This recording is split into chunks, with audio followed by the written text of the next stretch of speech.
Hello, everyone.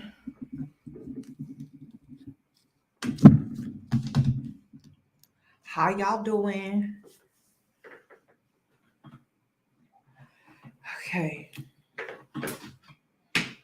Are y'all ready for this video? I hope y'all ready for this video. I'm gonna wait for people to get in here.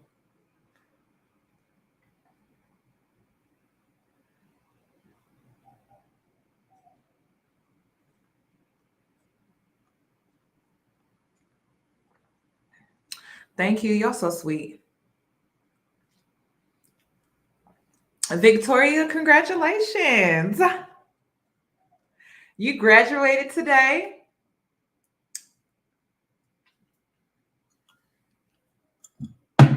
Thank you. Y'all so sweet. Y'all so nice to me. Y'all be gassing me up.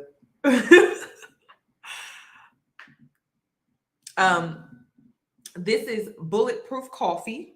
Okay, so all my keto day ones, you know what it's. If you know it, then you know. Okay, it looks like soup, but it's not. But it's gonna keep me going. Thank you, Vanessa. That's so sweet. I love y'all too.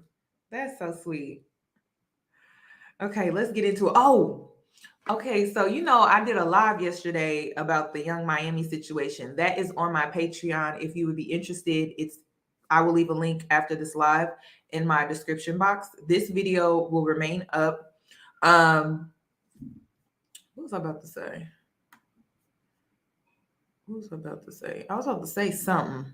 Oh, I wasn't able to chop up that video because for whatever reason, it's 2 hours long and it won't download. So I tried to take it off the internet and it will not allow me to take it off the internet. So I don't know what I'm going to do about that. I'm going to try because there is a part in my Young Miami video that I want to upload. But unfortunately, for whatever reason, because it's 2.5 hours long, because I did multiple topics in that video, I can't download it off the internet. So I do apologize. I'm going to keep trying and I'm going to keep trying to see if I can get it off the internet. If I can't get off the internet, it's just going to have to strictly stay on Patreon because I'm not making it public. Sorry. People saying I overanalyze the video, and I'm just like, that's what you're supposed to do when it comes to content and commentary. So I don't know. It's definitely staying on. It's staying on Patreon. It's not going to be made public. So let's go ahead and get into tonight's video. So I'm going to be talking about this TikToker that went viral.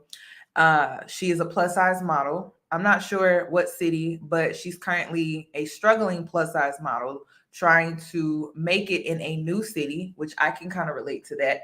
I had a best friend that took a leap and she's very, very successful.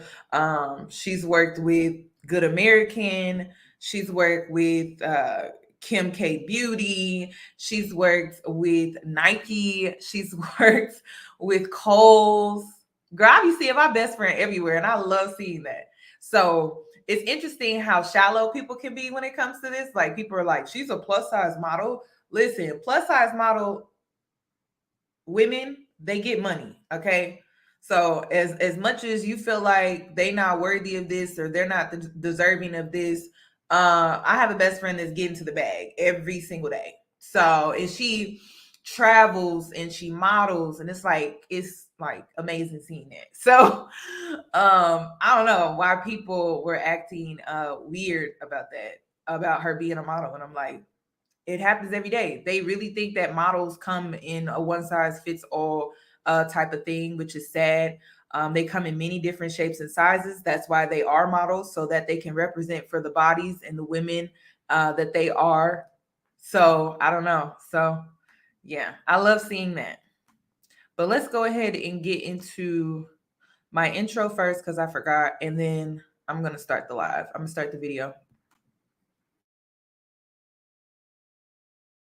Hey boos, in this video, I give commentary based on my opinion. Nothing is to be taken as factual. We are just here to have conversation. We don't expose and we don't sip tea on this channel. I'm giving you real talk straight, no chaser. Let's see if you can handle it.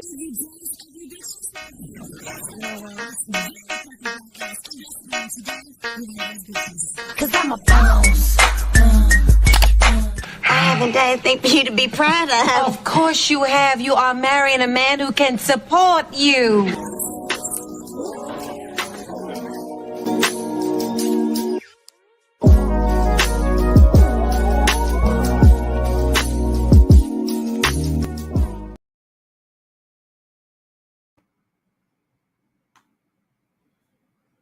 Okay, so we are back. We are back. Let me...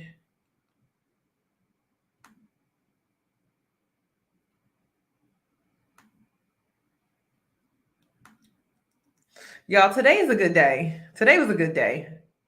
I'm really excited. I'm gonna have to tell y'all why later. I'm so excited. Okay. So there's this YouTube channel. I guess this is the man's YouTube channel. His YouTube channel is called Coffee Pod. And he gives commentary on various topics. He likes to focus mainly on modern women today. The same thing that I like to focus on, but I like to focus on modern men and put a little mixture of other things in there that I really feel strongly about and stuff like that. And so he reacted to this video of this girl going viral because she refused to go on a date with a man that wouldn't pick her up and wouldn't pay for her Uber to get to the date. So let's go ahead and dive right into this video. Let me start it.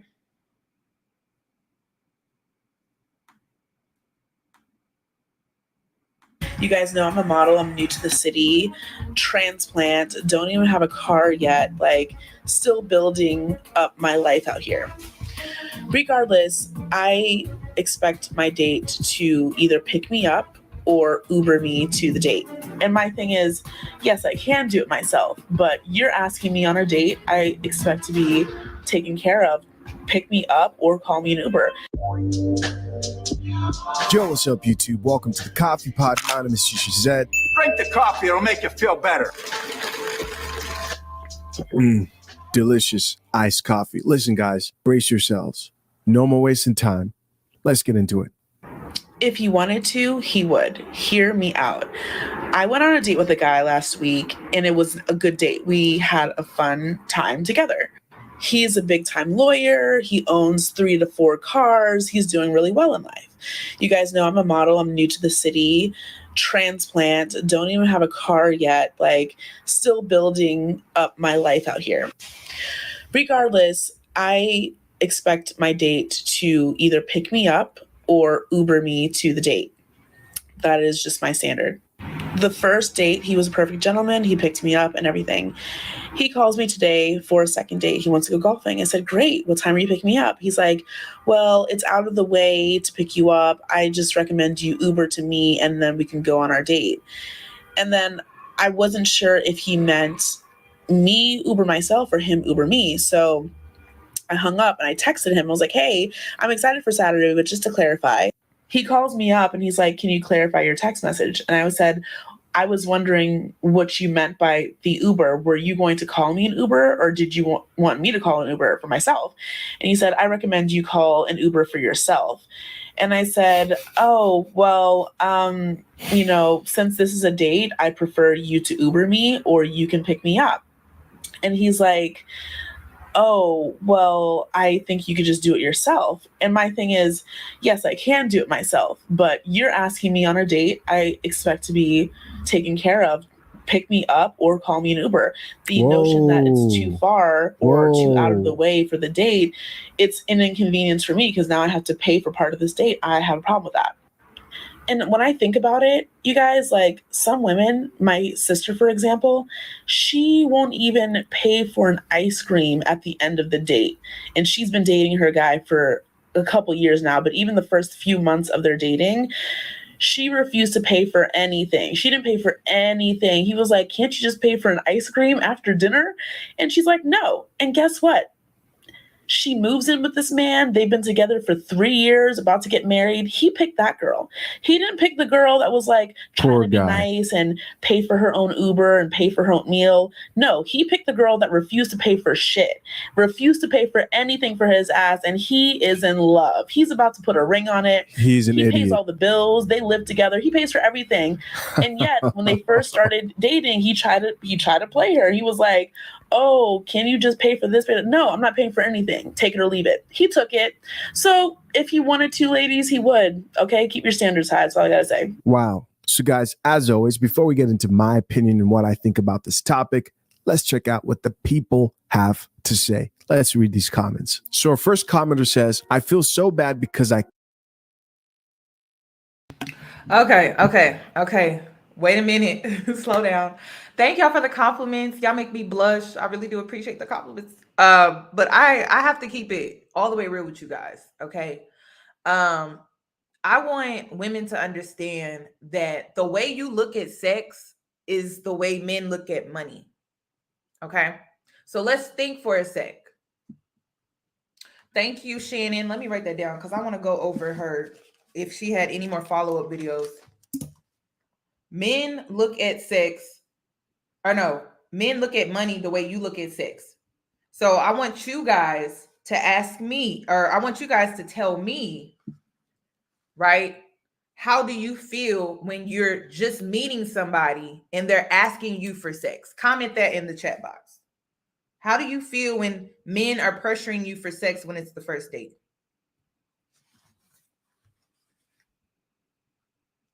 Because you got to understand how men are, how they think, and how they view things. They don't care about sex like that.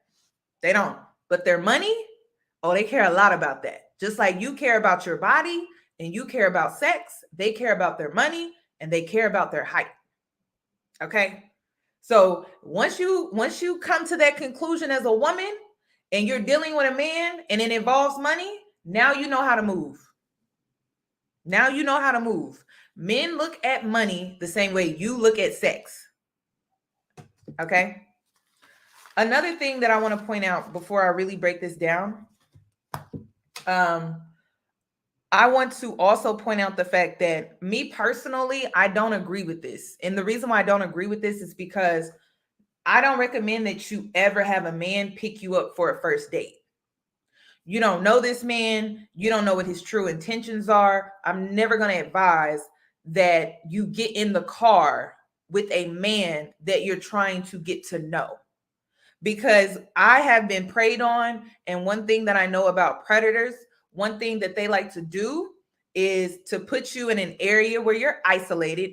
Car, that's number one. You're in an isolated area. We'll never recommend that you do that.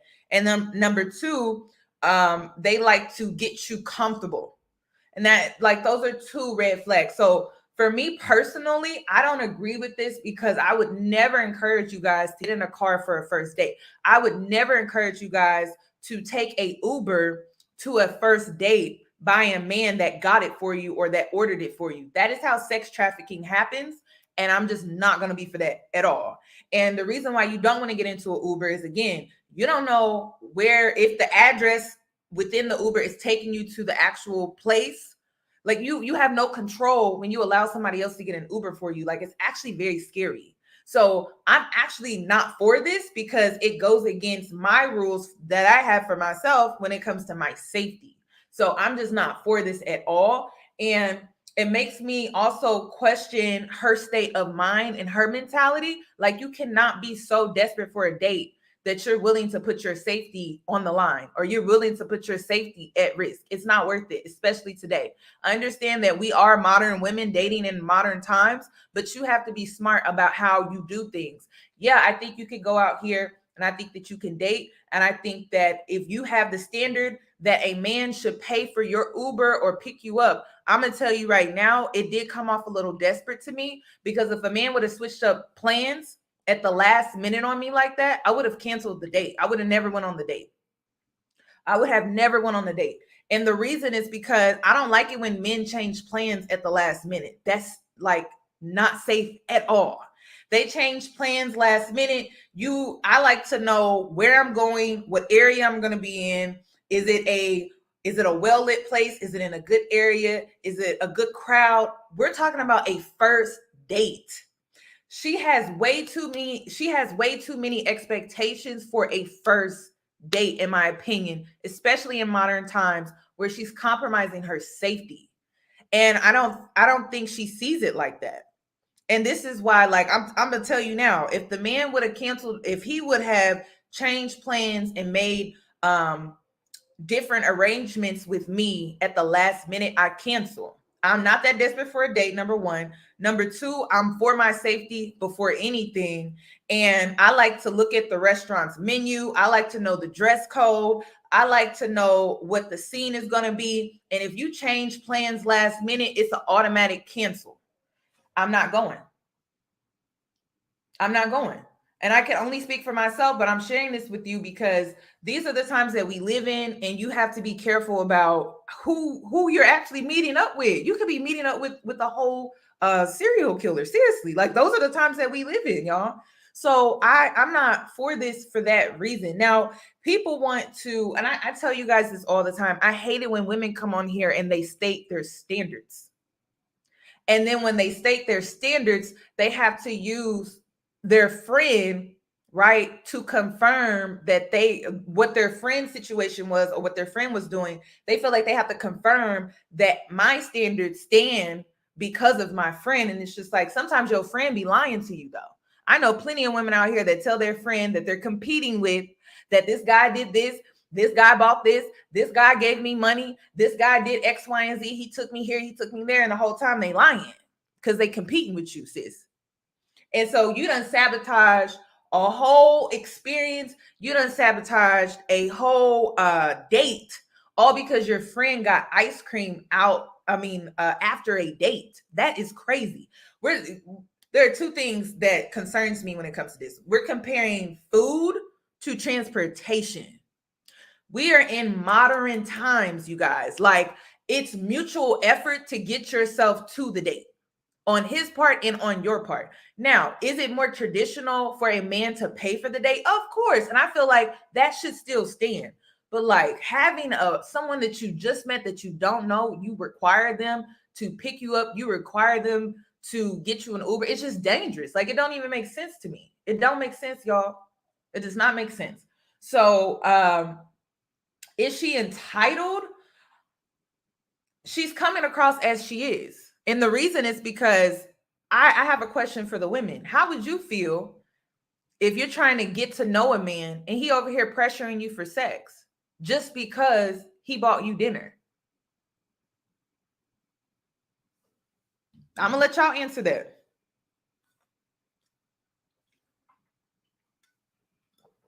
How would you feel? We're talking about a first date meetup.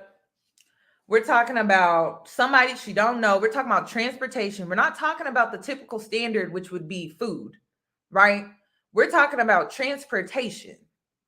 And another reason why she came across entitled was because it didn't seem like she could have done this for herself. One thing that I have learned about modern men, we're not talking about traditional old school men. We're dealing with modern men. One thing that I have learned about modern men, they like doing things for you when you can do them for yourself. When you can't do something for yourself, and that's why she got the response that she got. She went into this whole spiel, and I can go back. She went into this whole spiel about how she's a model. She moved to a new city. She doesn't have a car. Modern men hate. They hate when you can't do something for yourself and you expect for them to do it for you, because then they feel like you're trying to take advantage of them and they feel like you're using them. So they like it when you can do something for yourself, right? You can do something for yourself, but they offer to take care of it for you. They offer to do it for you, but they don't like it when a woman can't do for herself and she is relying on this man to do it. And then this man don't even know you like that. That's crazy, y'all. That is insane. So I'm going to continue to play the video. I'm also going to break down some things that he has to say. Another thing that really, really bothers me when it comes to money, you guys, please, and you're putting a price tag on you as a woman. Please understand that you have now taken yourself from being here and you have reduced yourself to a price tag. And so now you've taken yourself from a place where people are not shallow, people respect you, and people are trying to get to know you for who you are.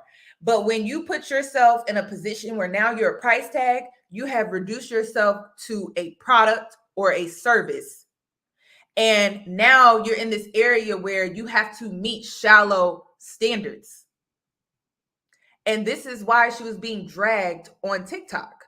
Because if she would have never put a price tag on her experience with this date, with this guy that she has never met, by the way, he don't even know her enough to want to do something for her like that. He don't. One thing that I also know about, I've learned about men is that if they get to know you and they like you and they like your company, they're willing to do more for you. But if you come in the door making all these demands off rip, and then you're not even showing them what you do for yourself, they're going to feel like you're trying to use them, you're trying to take advantage of them, and you're trying to get over on them. Just like how you don't like it when men try to get over on you when it comes to sex or when it comes to your body or something like that. So it really is the same thing. You can't reduce yourself to a price tag and then get mad at people that are now being shallow towards you. You cannot do that. You move in silence as a woman. You stay off the internet and stop telling people what you're worthy of, what your standards are. You actually keep them to yourself, and you carry yourself as the type of woman that would get an Uber paid for, right? Because you don't need it, but he see you taking care of it, he offers. When a man don't see you doing it for yourself, he don't feel influenced to do it for you. Nobody's saying be hyper independent. And that's the thing. Black women, we went from being hyper independent to being so entitled. And it's like, I'm gonna need you to come back in the middle for a sec and create some balance. When men see that you can do for yourself, I'll never forget, I'm out here buying flowers for myself. Every time I go to the grocery store, I do my shopping, I'm meal prepping for Sunday, I get me a fresh set, a bouquet of flowers. And I like what it does to a room. I like what it does to my energy, right? And so this man that I was dating, he saw that I would get flowers for myself. And so what did that do for him? He wanted to get me flowers. He wanted to go out and buy me flowers for a change because he saw that I was already doing that for myself. Men want to step in and take care of things that you already got going. They don't like to create things for them to take care of. That doesn't even make sense. Think about it. Would you like for a man, would you be okay if you had to come in and take care of something, but you had to create it for that person first? No. You want them to already be actively doing those things. And as a man, he see you doing that and he's going to want to come in and assist and to help. That's how they are. But if you come in making all of these demands and he don't even know you like that, he feels like you're using him. He feels like you're taking advantage of him. He feels like you are entitled. And that's how you're coming across, even if you don't mean to. Because I really don't think she meant to come across like that. I don't. I think she was listening to her friend and she was going off of what her friend was doing, which you should never do, because what the next woman can do, it may not be what you can do, because her man is he's a different person from the man that you're dealing with. This man that you're trying to get to know, you don't know. He could have just gotten out of a divorce, or he could have just got used up from another girl that he was previously seeing. And then here you are coming in with all of these demands that are really not reasonable. I tell you to be difficult within good reason. Getting in a car with a man that you don't know, having him buy you an Uber for the first date, that's not reasonable.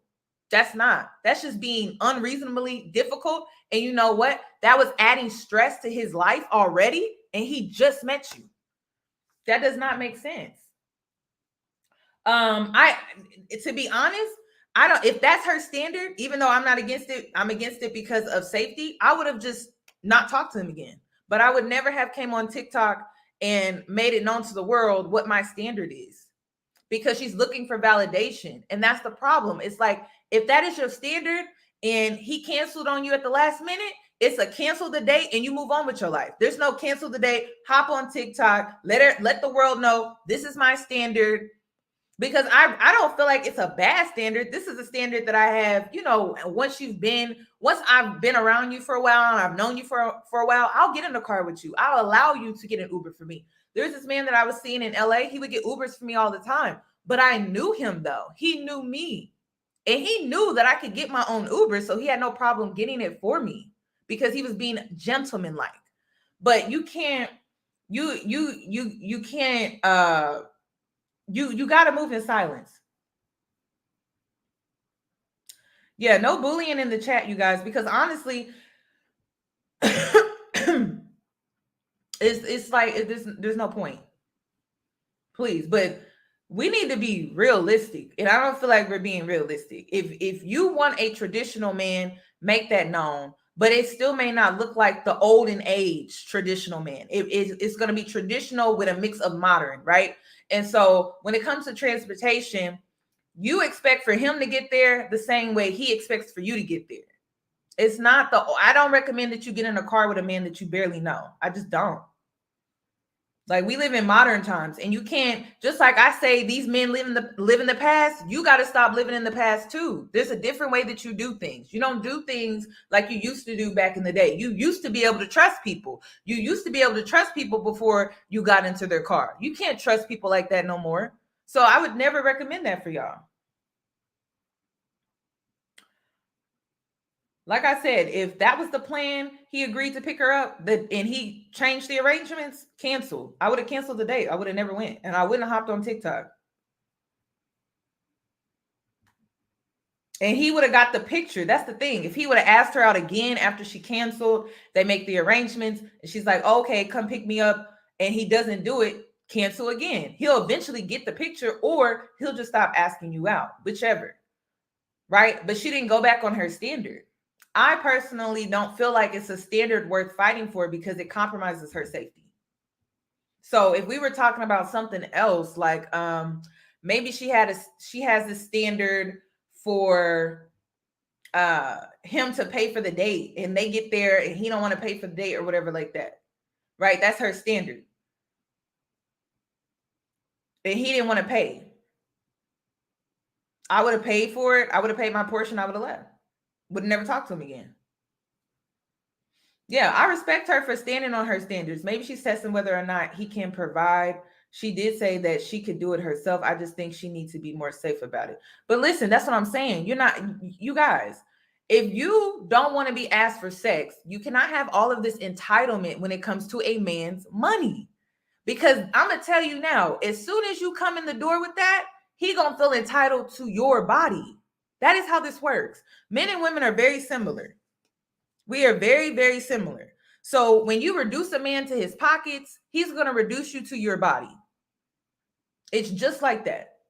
So it's like you can keep saying this is your standard, this is your standard. And I think that is great. But you got to understand, either men meet them or they don't. You don't try to persuade them into getting you an Uber. You should not have to call them on the phone and confirm what they meant by something. They either meet your standards or they don't. We come on here, we talk about how men coerce women into having sex with them all the time. You don't like how that feels. So why would you try to get on the phone and try to persuade this man to buy you an Uber when he didn't want to meet your standard? If a man turns you, or if you turn him down for sex, right, and that's what he wants, right, and your standard is no, he's going to stop dealing with you. So it's the same. It is the same thing, you guys. It's in reverse. So I want y'all to understand that, like, this is just a hard pill to swallow. It's the truth. This don't got nothing to do with her looks. This don't got nothing to do with her being plus size. This is rules that I follow within myself. I know if I'm demanding money from a man, whether it's through servicing or product, I know that I am now reducing myself to a transaction, and I now know that now he's going to feel more entitled to my body.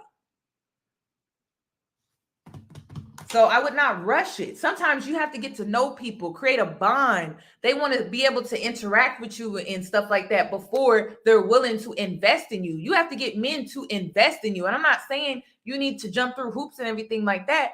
But I mean, allow him to get to know your personality. Allow him to get to know you as a person and your story and what you stand for and things like that. They're more willing to do things for you. But one thing that I will say when it comes to modern day men, they don't like doing for women when they know they're doing something that this woman cannot do for themselves.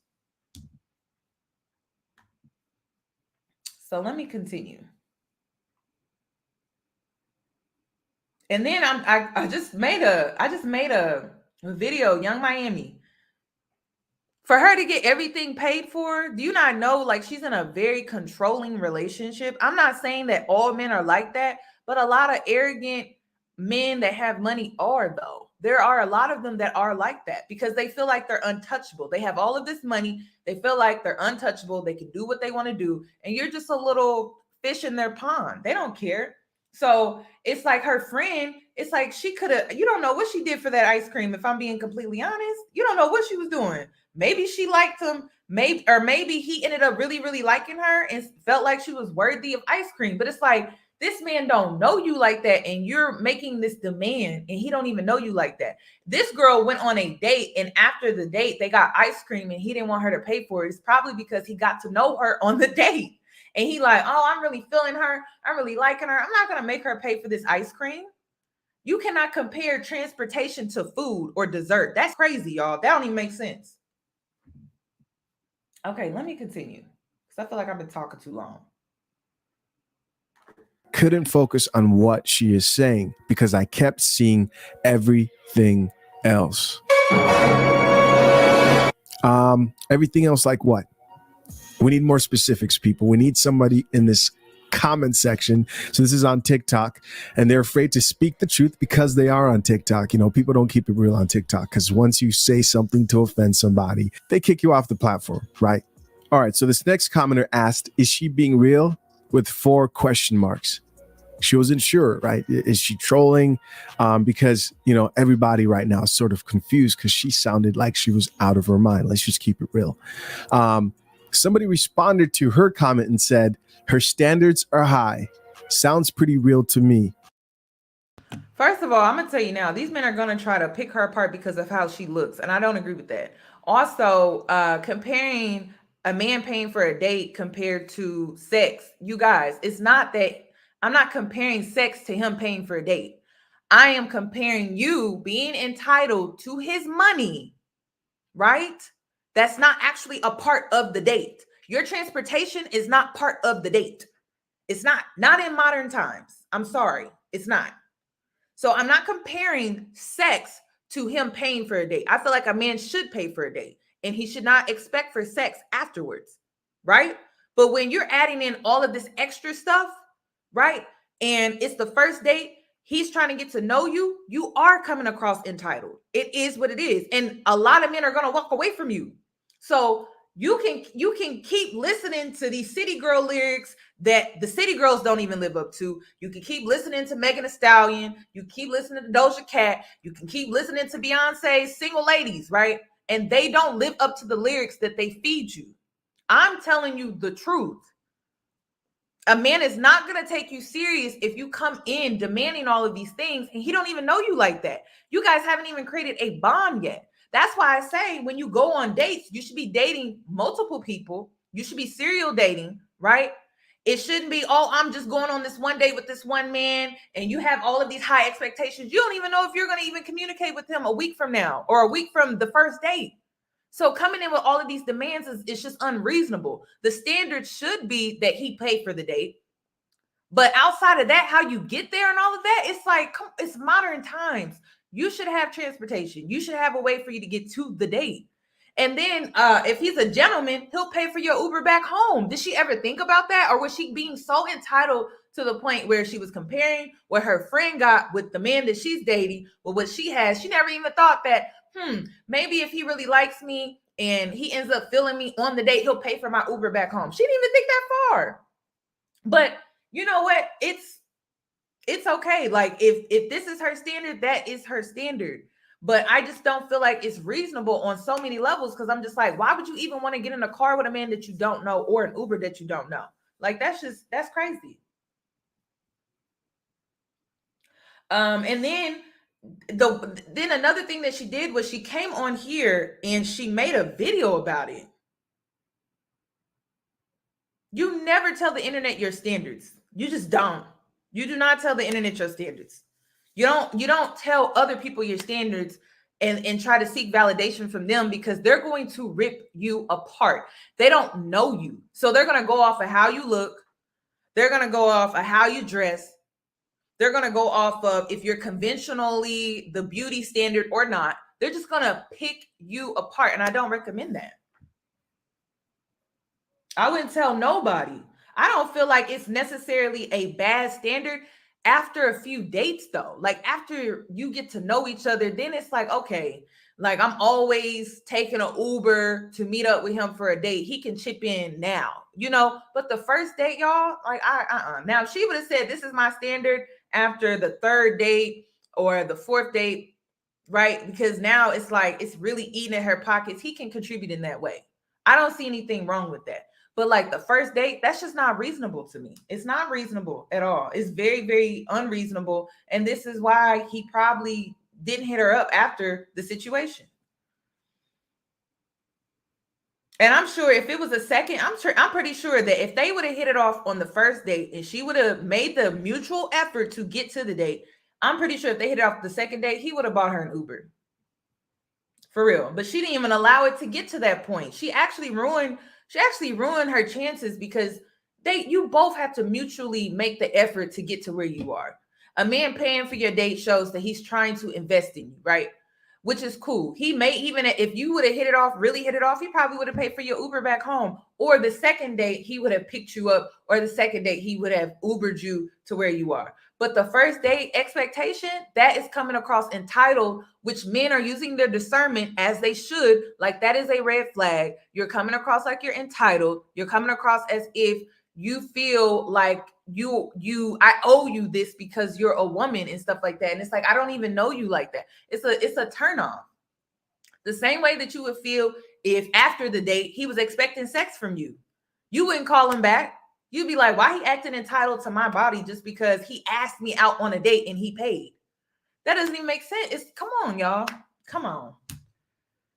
Now, a second date, I can see that being a really good standard. I'll say that. I'm not going to tell y'all what my standards are, but I'm like, a second date, that's a good standard. But the first date, though, you don't even know if you like this man. He don't even know if he like you. Y'all may not even see each other after the first date. You know how many first dates I've been on? I've been on a lot of first dates. First dates don't mean nothing. They don't mean anything. And that's the thing. Yeah, the second date is still dangerous. That's why I'm like, I mean, it's a decent standard, but for me and my safety, hell no. Like, I have to be around you and get comfortable with you. Like, I've been in some really bad situations with men where I would never ever get in a car with them or get in an Uber unless I know them very, very well. So it's a hell no for me. But if you wanted to have that standard on the second day or the third day, and that's just your standard, I don't see anything wrong with that. But the first day, it's going to be a red flag for him, because he's using his discernment. You're coming across entitled. We mutually have to make the effort to get to the date, and I'm paying for the date already, right? Or in the activity, the dinner, you know what I mean? Like, we're mutually making the effort to get there. So he's already given to you. You know what I mean? Like, that's how I think about it. So, and you're reciprocating. People are saying it was the second date.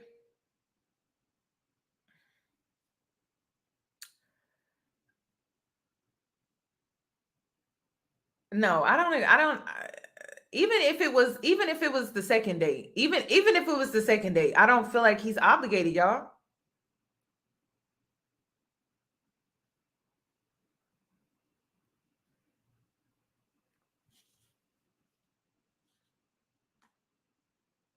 And this is the thing. I tell y'all this all the time.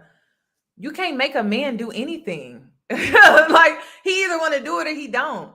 And you shouldn't take it personally. You should be like, you know what? All right, he don't want to do it for me. I'm going to move on to the next. You can't make a man do anything, just like a man can't make you do anything.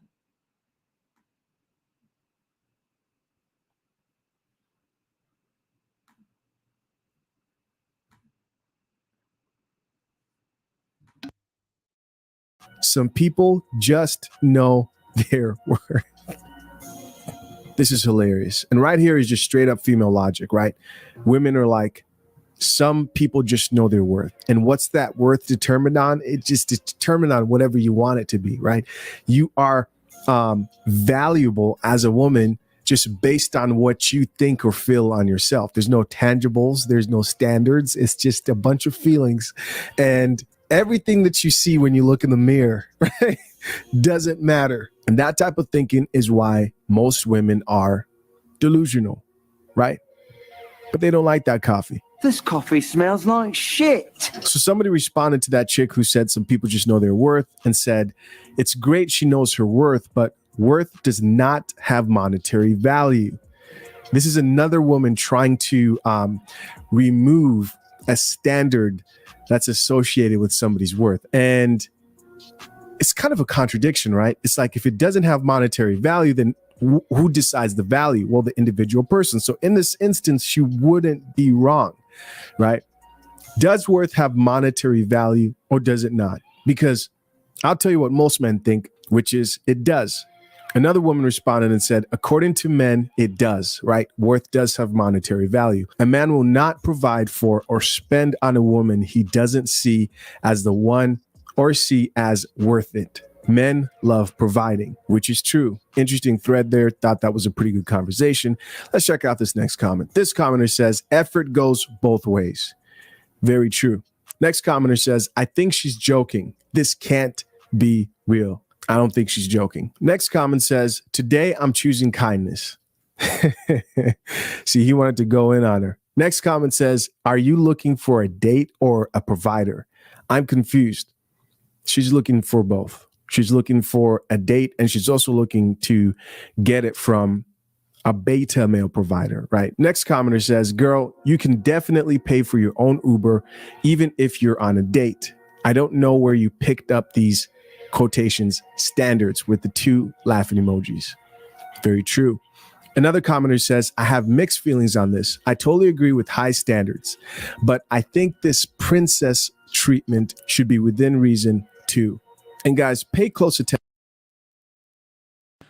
And that's all I'm saying. Like, I think it's great that you have high standards, but it has to be reasonable. I tell y'all that all the time. I always say it is best for you to be a little difficult, but within good reason. Her not wanting to Uber there, that's ridiculous.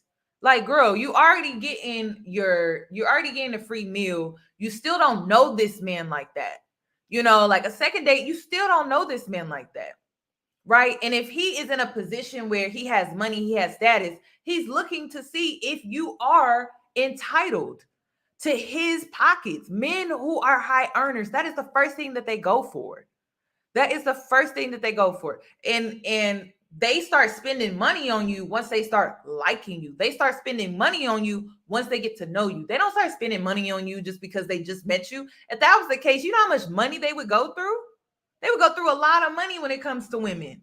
The only men that truly do that are men that have money to just throw around. But men that are more principled and they have morality and they are looking for a woman to commit to, they look to settle down and things like that. They are looking to see if you are that type of woman. So they're gonna slow down on laying out, you know, the rose petals and all the fancy this and fancy that, because they want to see what type of woman you are first.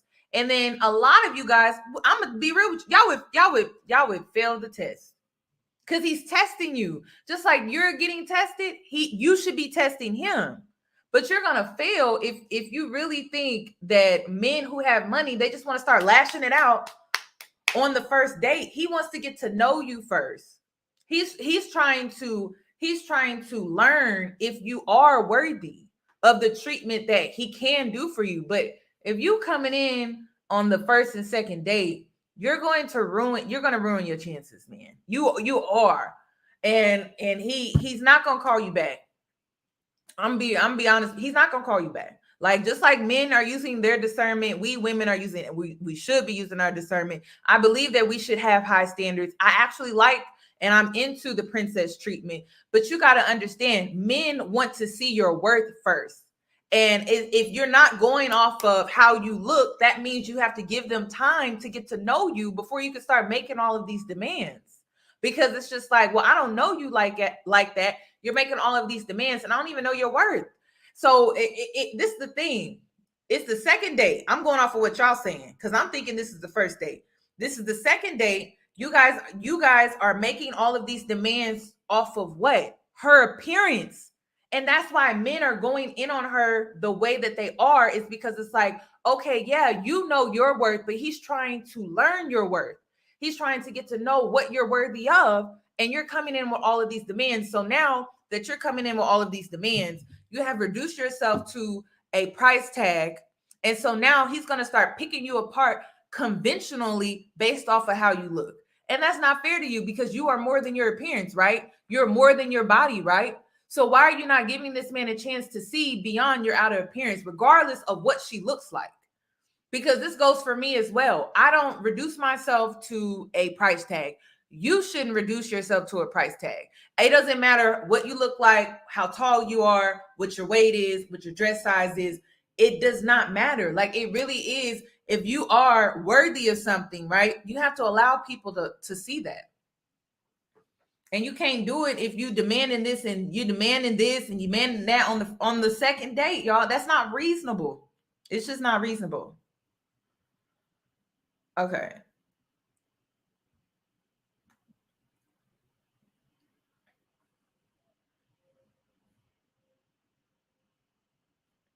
And I don't know. I said this before. I don't know why it's buffering like that. I said this before, but if women would just focus on getting men to like them, I tell y'all this all the time. If you would just focus on getting men to like you, you'll be surprised with what men do. That little boy that was in your first grade class, and it was Valentine's Day, and he went and begged his mom to get you a card and some candy. He did that because he liked you. And you got to go back to that mindset. Get men to like you. Men will do things that they don't even want to do. They will offer things that they normally wouldn't offer most women. If you get a man to like you need to go back to that mentality and stop getting so engulfed in all of these rules and these dating regulations. And my standard is, if you get a man to like you, girl, do you not understand? Like, it's gold after that. It really is. You just got to make sure you're out here dealing with men that are generous and they're not stingy. But if you're out here dealing with men that are generous and they're not stingy, and you get him to like you, like this argument and debate, it's a waste of time. Like, I'm telling you, men will do things that they don't want to do, but they'll do it because they like you.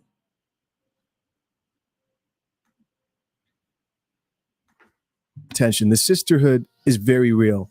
Women don't know how to call each other out when they see each other's entitlement showing, right? If you notice, most women won't say you're wrong and you're too entitled, get over yourself, which is what someone needs to say in these comment sections. We'll see if someone actually has the balls to say it. Most women won't say that. They will usually try to disagree while still making it sound like, but there's nothing wrong with high standards. Oh, but not every woman thinks the way I do. No. Someone needs to call out women, and most women today don't know how to call each other out because, they have to stay on code. They have to protect that female empowerment. But at what point does female empowerment turn into delusion? At what point does it turn into entitlement? And that's the problem. This next commenter says, agree, but chapstick with the sad face. And so she's talking about the chick's lips, right? Hella chapped in front of camera, talking about she's a model. Listen, what we're not about to do is project in my chat box, because I'll end this live right now and cancel this whole live. I swear to God. I swear to God. Because y'all over here projecting. I have not spoken on this woman's appearance, because really that don't matter. Your worth is not determined by your outer appearance. It's not. But when you reduce yourself to a price tag, which means you just reduce yourself to an area of shallowness, people are going to pick you apart. People are going to pick you apart because you just reduce yourself to a price tag. So now they're going to determine based off of your demand that involves money, right? When it's transportation. We're talking about transportation in modern times. Everybody has transportation for the most part, right? So if everybody has transportation, that's a mutual effort. If you reduce yourself to a price tag, you have now put yourself in a shallow area that I wouldn't even want to be in because I'm not a price tag. I can't be bought. Because I'm going to tell you now, if it would have been me, he would have made those changes last minute, date canceled. That's how I move. I'm not about to get online and try to convince a bunch of people that I don't know I'm worthy of this. Well, what makes me worthy of it? How I look? Because that's all people see. And when you reduce yourself to just how you look, please be ready for all the comments and negativity that comes with that. Like, y'all cannot be serious. You can't go around reducing yourself and getting online trying to convince people what you're worthy of. They don't know you. That's my point. Getting a man to like you is basically allowing him to get to know who you are. I'm not saying come on here and fake it and you meet up with a man and everything about you is just fake. That's not what I'm saying. If that's the only way you can get a man to like you, that's not my problem. Don't project that onto me because I'm not like that. When I say you get a man to like you, you are yourself. You are humor. You are wit. You are intellect. You are great conversation. That's how you get a man to like you. You are yourself. So all this projection in the comment in the chat box, it's just like it's annoying. It really is. Like this is my thing. You don't know this woman. Neither do these men. So what is her worth? Because when I think of worth, I'm looking at your character. Do you have integrity? Can I trust you? Right? So how can you determine her worth if she's going online blasting herself? How can you determine her worth? People don't know you. He don't know her. He's trying to get to know her. So he's trying to get to know her worth, her character, her morals, her principles. If you don't give men the room to do that, I mean, I think it's fair that he didn't want to go on a second date with her. So I don't know. And then y'all take one-sided stories too when it comes to women, when it comes to stuff like this. Right? But maybe there was some red flags that she was giving that made him not want to come pick her up or whatever like that. You never know. So I'm just like, I want y'all to tell me what's her worth. What's my worth? If you looking at a photo, you can determine a woman's worth. How is that? Because y'all want to make this about image. Y'all want to make it about image so bad. Even if it was a supermodel, you still don't know her worth by looking at a photo or by seeing a video of her. You don't know that supermodel's worth. Y'all want to make it about image and appearance. I'm not on that because I don't know this girl. So I can't determine her worth by what she looks like. That's ridiculous. She could be a great person. She could be a great person. I could be a bitch. I could be unreasonable and uneasy to deal with. She could be a better pick based off of her worth, right? Okay, so I don't understand that. Like, y'all, it's like y'all want me to come on here and tell you some shit that you want to hear. I'm not going to tell you that. I'm not. I'm not holding my tongue. I'm not sugarcoating it. I'm not. And I just told you that men, the way they look at money is the same way that you look at sex, especially when it comes to the first or second date. You're not even putting out for sex. So you want him to lash out all this extra money and give you all this extra money. He don't even know you. He's trying to get to know you. He's making the mutual effort that you're making. I could understand if it was one-sided, but it's really not. It's an equal give and take. You arrive to the date. He arrives to the date. He pays for the date. Y'all enjoy each other's company. Y'all go y'all separate ways. Then if the date went well, then y'all meet back up. Y'all enjoy a second date. He pays for the date. What is wrong with that? Like, I don't understand. Like, listen, I'm going to be real with you. If this is the attitude that you have, like this type of entitlement on the second date, that's that's crazy, man. That's crazy. That tells me that you don't get that many dates. That tells me that you're relying on one guy for a date, and you should be dating multiple people. If this guy don't want to do something for me, the next guy may. But I'm not about to argue with you back and forth. I'm not about to get on TikTok and have people look at me and say, hey, this is my standard. And I want you guys to determine if this should be my standard based off of how I look, because they don't know you. How else are they going to determine that? So now you got a bunch of men online that I don't agree with. I don't agree with it. I don't agree how he titled this video, Lizzo size struggling model. I don't like that. I don't like that. But she put herself in this position, y'all. She did. Because how are we supposed to determine her worth based off of how she looks? Even if it was a supermodel, we can't determine that. But you know what? A supermodel, the issue that y'all have is a supermodel gonna get a pass over her. That's the real issue. Let's talk about the real issue here. Let's talk about the real issue, because I'm tired of talking about this. At the end of the day, you do what you do with your dating life. You do what the hell you want to do with your dating life, and leave me the hell out of it. But let's really talk about this, right? The reason why she getting such a hard time regarding her entire dating experience and story is because of how she looks. Let's be real. And you're projecting that onto me. I don't know this girl. I don't know her personality. I don't know her moral compass. I don't know her principles. And I'm sure if we knew these things, we would be more open to what she has to say.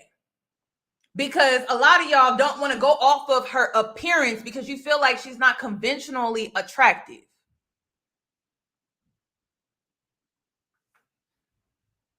I just don't understand it. Like, if that's her standard, that's her standard.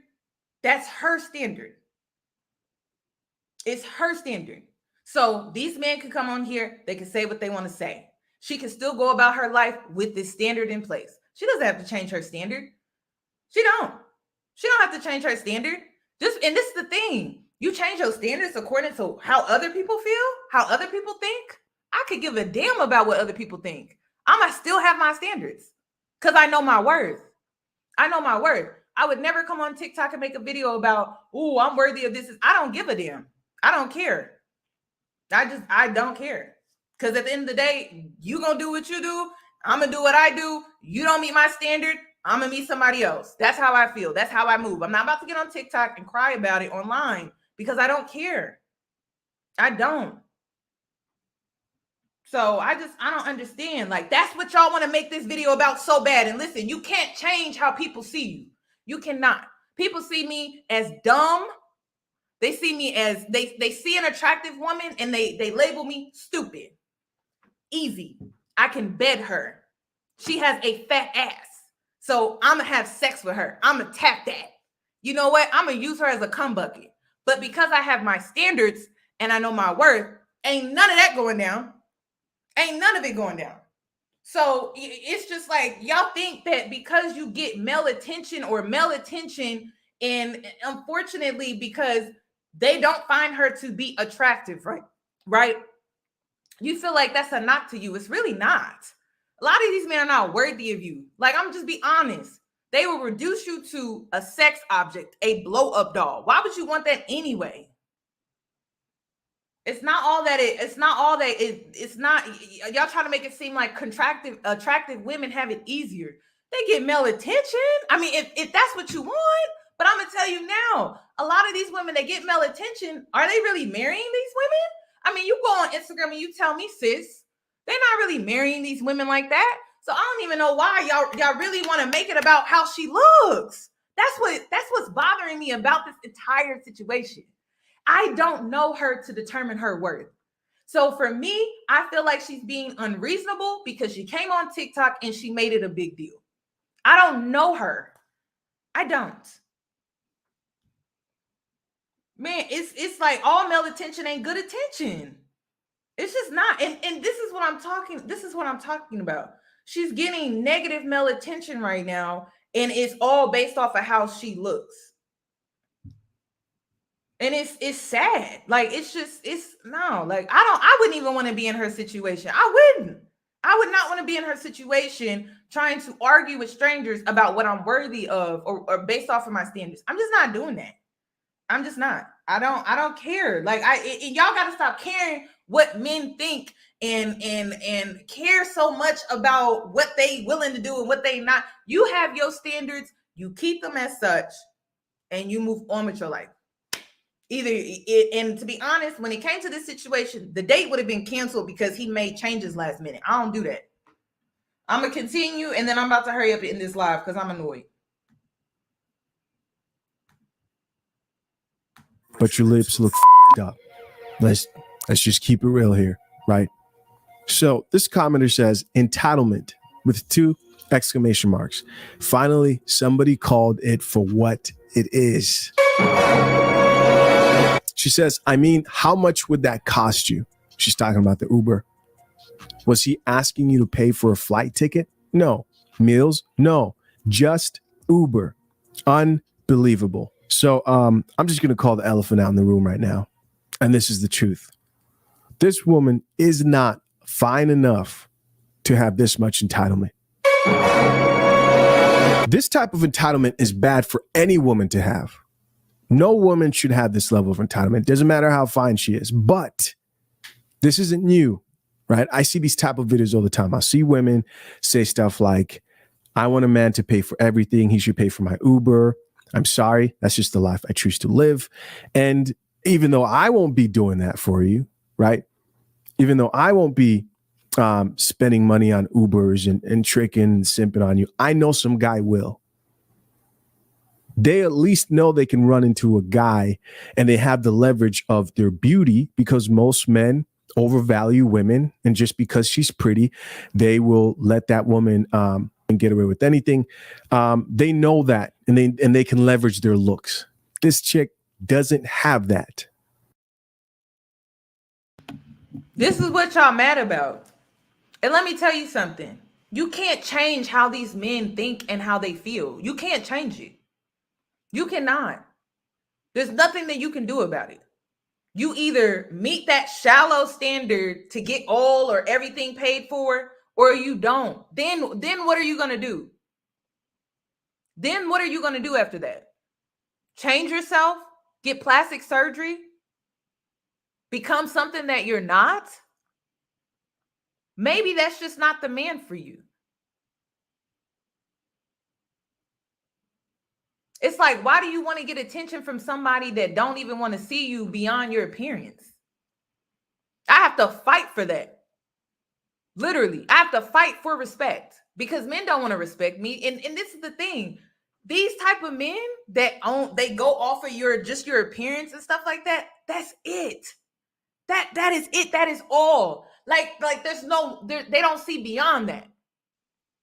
They don't even see your worth because they just going off of your outer appearance.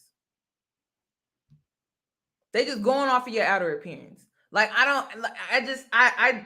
don't understand. Like, we just live in a culture now where everybody want to fit in. And I don't know why. You want to fit in with the cool crowd? The cool crowd is whack. They pretend so they can fit in. Why you want to be like that? I don't understand that. And see, people don't feel like I can speak on this because I look a certain way. But I hang around them sometimes because they like to invite me into their space. And they fake as fuck. Why would you want to be around people like that? I don't understand that. I would never reduce myself to a price tag because at the end of the day, I am more than what I look like. I am more than my body. So if a man didn't want to meet my standards, the date is over with. It's canceled. It's not happening. It's over. And I'm moving on to somebody else because I know my worth. But I don't expect for a man to see my worth after the second date. I just don't. I don't expect him to see my worth after a second date. I don't. You're trying to get to know somebody. It takes time. It takes time. It's not going to be, I know her. Some women, they get away with that. Yeah, because of how they look. But does that come with respect, though? That's the question that you need to ask yourself. It's like we try to prioritize things that are not worth prioritizing. Like, yeah, if she was more conventionally attractive, yeah, he probably would have paid for the Uber. And that's life, y'all. And it's unfair. But you got to ask yourself, did it come with respect? Did it come with value? Does he see her worth, or does he just see a beautiful face? Sometimes we be wanting things that we really don't want.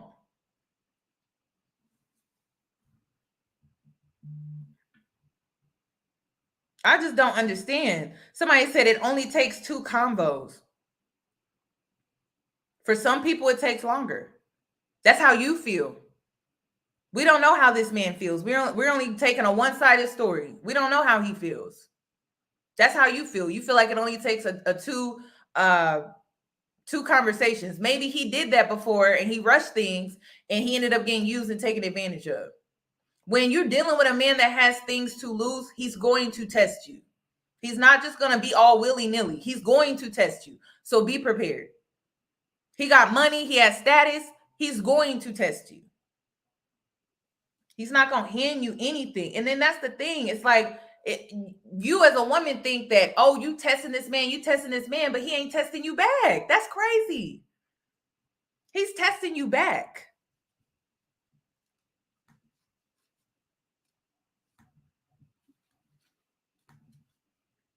And get away with anything. They know that, and they can leverage their looks. This chick doesn't have that. She doesn't.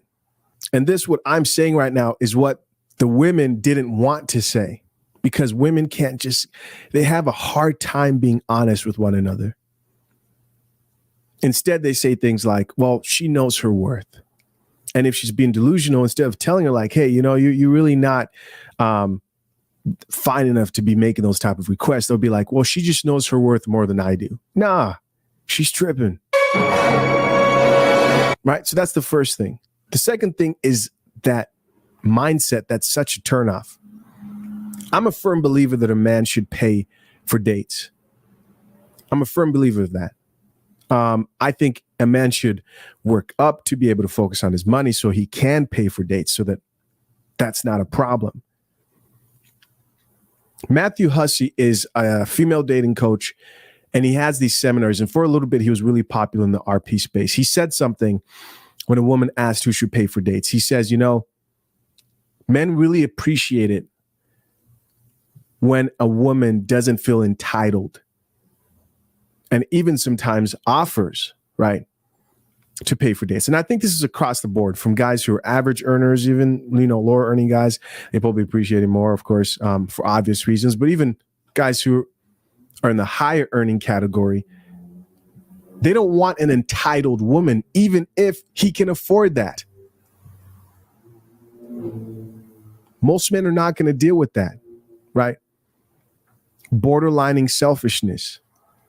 A lot of guys want women to respect them and still do the 50-50 thing. Listen, women will not respect you as the leader, as the alpha in your relationship if you're not paying for dates.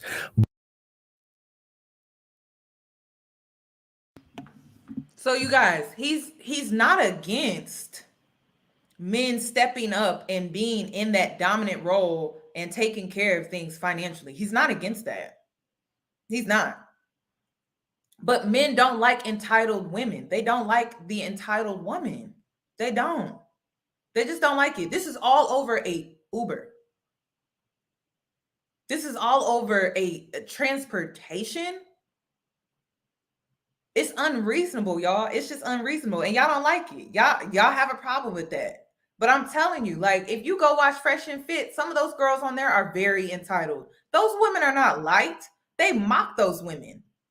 They make fun of those women. They pick at those women. They bully those women. But y'all better start listening, because you want to date these men nowadays. They look out for that now. They've seen a lot of men get burned in divorces. Just like we come on here on this platform and we give commentary warning women, men come on this platform giving commentary to warn men, and they look out for women with this mentality. It don't got nothing to do with what she looked like, but they're making that the focus because she doesn't meet this conventional standard, and they have a problem with that because they're shallow. I have no control over that. Absolutely none. I have no control over that. But a lot of men are getting divorces. They're going through horrible divorces. They're dealing with women that are all for money and this is and they just act entitled. I'm dating a doctor right now. I'm still dating him. And he's telling me about his previous relationship. And, you know, when it comes to men talking about their previous relationship, you take some of it, right? But his main issue was she just walked around entitled. She had this sense of entitlement and then wasn't giving much. So men also take issue with women that don't reciprocate in relationships. She had this high level of entitlement and standard, but then she wasn't willing to reciprocate anything. No emotional support. She didn't want to be around the family. She didn't want to have interactions, memories, didn't want to do anything that he wanted to do. But she had all of these standards. She had all of this sense of entitlement. That's what men are complaining about nowadays. So just like we come on here and we complain about things being reciprocated, so are men. They feel like they lashing out, they giving out all this money, but then it's like, dang, he can't even get the emotional support. So men are looking for those things now because you have men on this platform that are creating content for men, and they are telling them to look out for these red flags because these men are getting married and they don't even have the emotional support from their woman. They just have all of these demands. So it's just something to think about. It's just something to think about, y'all. Like a lot of these men feel like they just dealing with women that are entitled. And so this is why he's giving the commentary that he's giving. He believes in traditional men paying for this and paying for that, but he's not for women that have the entitlement mindset. And they're looking for that now. So how you carry yourself and how you do things, right, is something that they're going to be looking for. You're going to be tested when you date. I just like you guys, somebody said, just like we choose wrong, so do men. Men choose wrong all the time.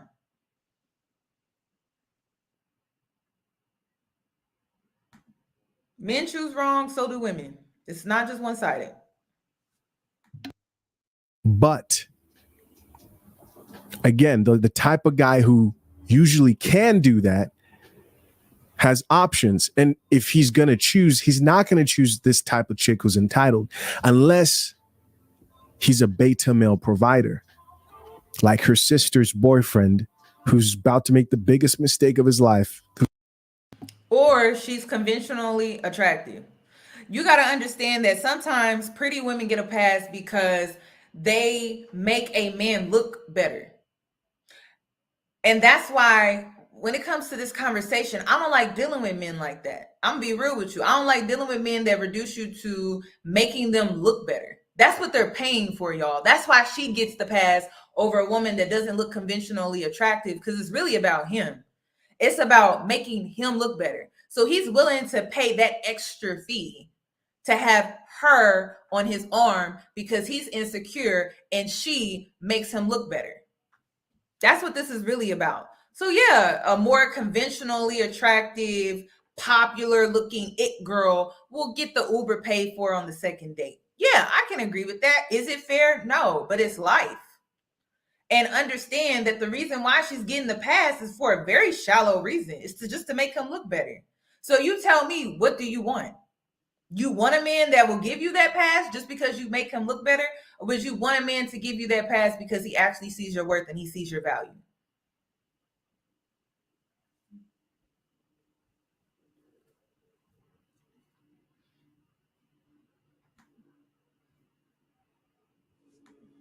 Who she talked about, right? And marry a chick who's literally seems to be as entitled as she is. Entitlement is a turnoff for men, mainly because we see it all over now. Like all these women are entitled for no reason, right?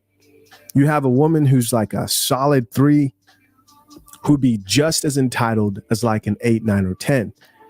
And that is ridiculous. And some people might say, well, he picked her up from the date the first time. I don't think guys have a problem picking up a woman. Again, it's the entitlement. And I'll tell you what probably happened with this chick.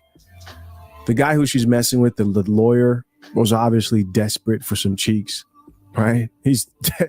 And he probably did pick her up and he probably smashed. That's what I think happened. And after that, he's like, hey, I got what I wanted. And this chick pretty much has nothing else to offer. The women that can keep stringing guys along and make those type of demands with guys who are out here tricking like that are usually women who are way above average attractive. And if you're not that, you are being delusional. That's just the truth. I'm just saying what everybody else in the comment section was thinking. But this is where it gets awkward for the female empowerment women. The TikTok woke mob is when they run into a situation like this, where they want to say something, but now they're going against what they believe. They don't know how to deal with somebody who is obviously overvaluing themselves. They don't know. What they won't do is call it out. And so they feed into it. Everyone's afraid to tell this chick how they really feel. If she was... And you know what I don't like about this conversation is they really feel like her value is off of how she looks. But then they'll say, oh, don't just bring your vagina to the table. You need to bring more than that. So which is it for men? Because y'all getting on my nerves too, to be honest. Y'all annoying. Y'all say a woman shouldn't just bring her body, but then you reduce her to such. So which is it? Which is it? Because to be honest, y'all all get on my nerves. Like, honest, that's why when this is over with, I'm about to end this live and get off. Y'all really all get on my nerves. Y'all really are. Because you'll go out here and get a woman that's a 9 and she ends up dogging you out. She ends up playing you. And then you got your heart broken. And then you want me to feel bad. I don't feel bad. I don't. Maybe you shouldn't have gave her a pass on the second date. Huh? Yeah, because this goes both ways, y'all. I'm giving my opinion from the male perspective and the woman's perspective on this.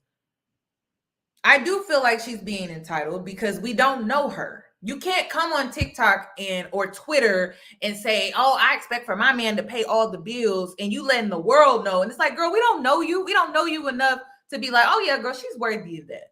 I feel like a woman that has integrity, she has principles, she has morals, she leaves a little mystery to herself. I feel like that's definitely a woman that could get all her bills paid for. But a woman that I don't know nothing about, I don't know her from nothing.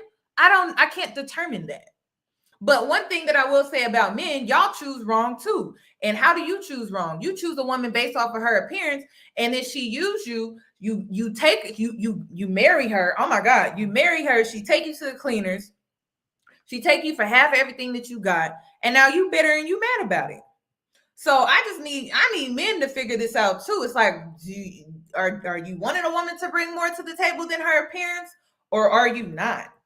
And this is why I'm saying, like, nowadays, when it comes to dating and these stupid conversations, they're not reasonable on either side. That's how I see it. They're not reasonable on any side, because he'll sit up here and rate her a 3 and he'll rate this other girl 9 or 10, but she got a horrible ass attitude. Her attitude sucks. She always in a pissy mood. She's negative.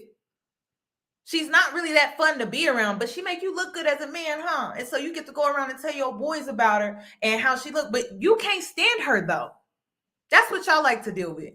Because y'all more about ego than actually finding a woman that you can get to know and it be something real between you two. You're so concerned about how you look to other men. That's why y'all have this rating system. It's all about, oh, I'm going to get this girl and I'm going to get this car and I'm going to get the money so I can appear to be something that I'm not.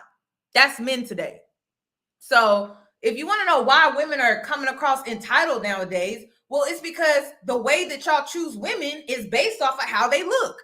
That's why y'all have the whole rating system, correct? So y'all both are ridiculous. Both men and women, when it comes to this conversation, are just 1,000% ridiculous to me. Ridiculous. And I wish we would move away from these rules and regulations when it comes to dating, because at the end of the day, it's not going to work for everybody. Like, your situation is going to be unique. It's going to be different. And you know what? All you can do is use your discernment. These rules and guidelines and stuff, they're going to play you every single time.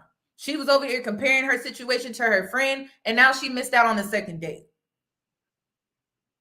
So I don't know. Then I'm pretty sure there's another guy out here that chose a girl that was an 8 or a 9. Horrible attitude. Sucked. Horrible date. She was on her phone the whole time. She didn't even engage with him the whole time.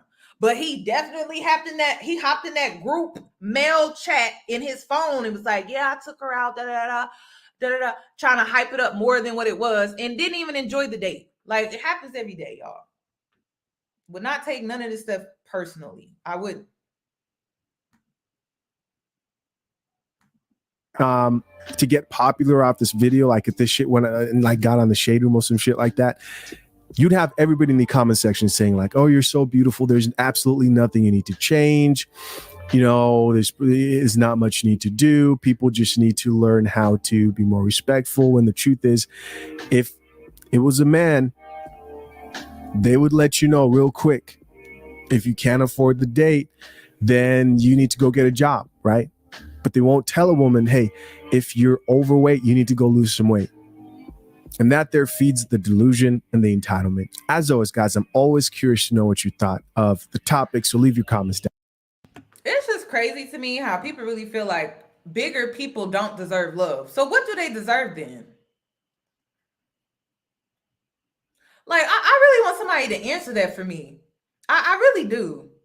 Because it's like they really don't think bigger people deserve love. Like, this man ain't even all that attractive. I wouldn't even date him. He's like, what, a 4?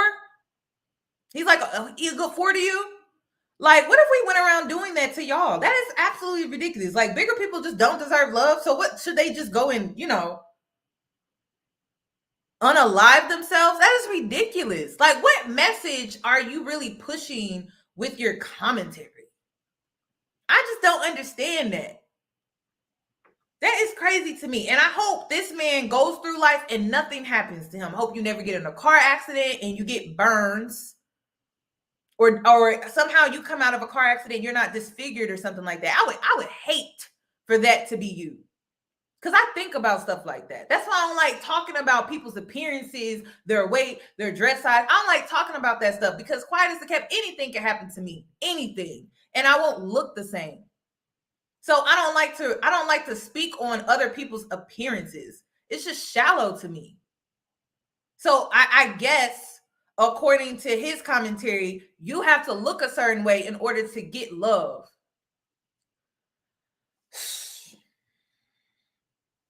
It's crazy, y'all. And I'm like, it's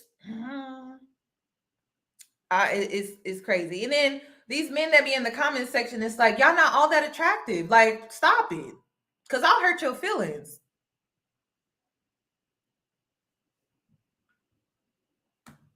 Like, it's crazy. Like, it's really crazy. It's like, stop it. Like, just stop. Like, for real. Because if we start getting on height, y'all gonna start crying. We start getting on how broke you are, you gonna start crying. Stop. Shoot, you start throwing jabs, I can throw them back. Down below. I appreciate you guys for checking out another episode of The Coffee Pod. Till next time, man. I'm out. Peace. Why can't a man just tell me that he can't afford me? Just say it. Don't make excuses. Don't say I need to pull my weight. I need to do 50-50. I don't do that. You're trying to demean me, make me feel bad because you just can't afford me. It's okay. There's a girl out there for you. Go get her.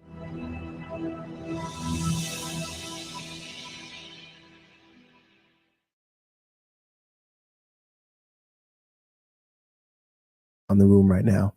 And this is the I'm gonna let y'all come on here and talk because I really don't want to talk about this no more. I'm gonna be honest with y'all. I don't. Dating is stupid today. That's how I feel about dating.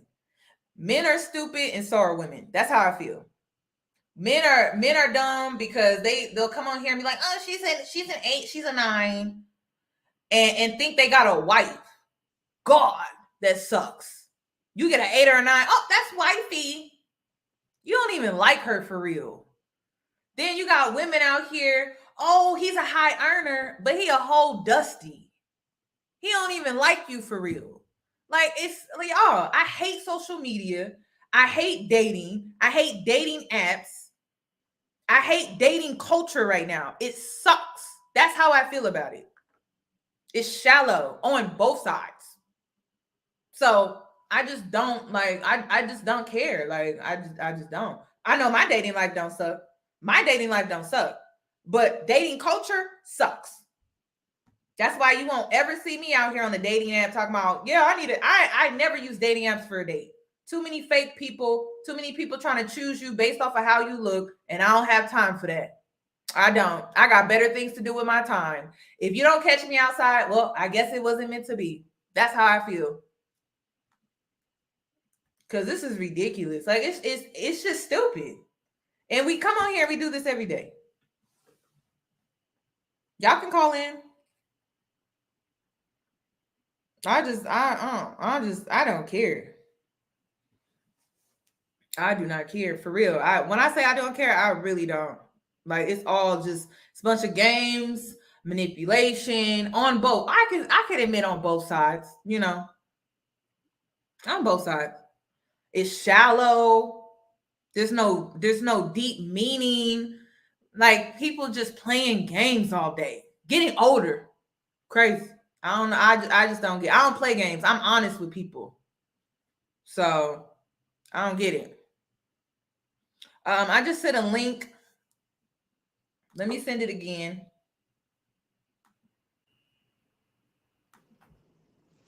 Hi, Yoni. Hello, Anna. How are you doing? I am great. There was, you know what? I was just speaking to a man, and he was like, "What do you say?" We were just talking about how like people try to force physical connection, and he was like, "I'm actually really romantic. I'm just gonna, I'm only gonna do it for a girl I like, and I'm only gonna try, excuse me, for a girl I like, and I think most men are that way."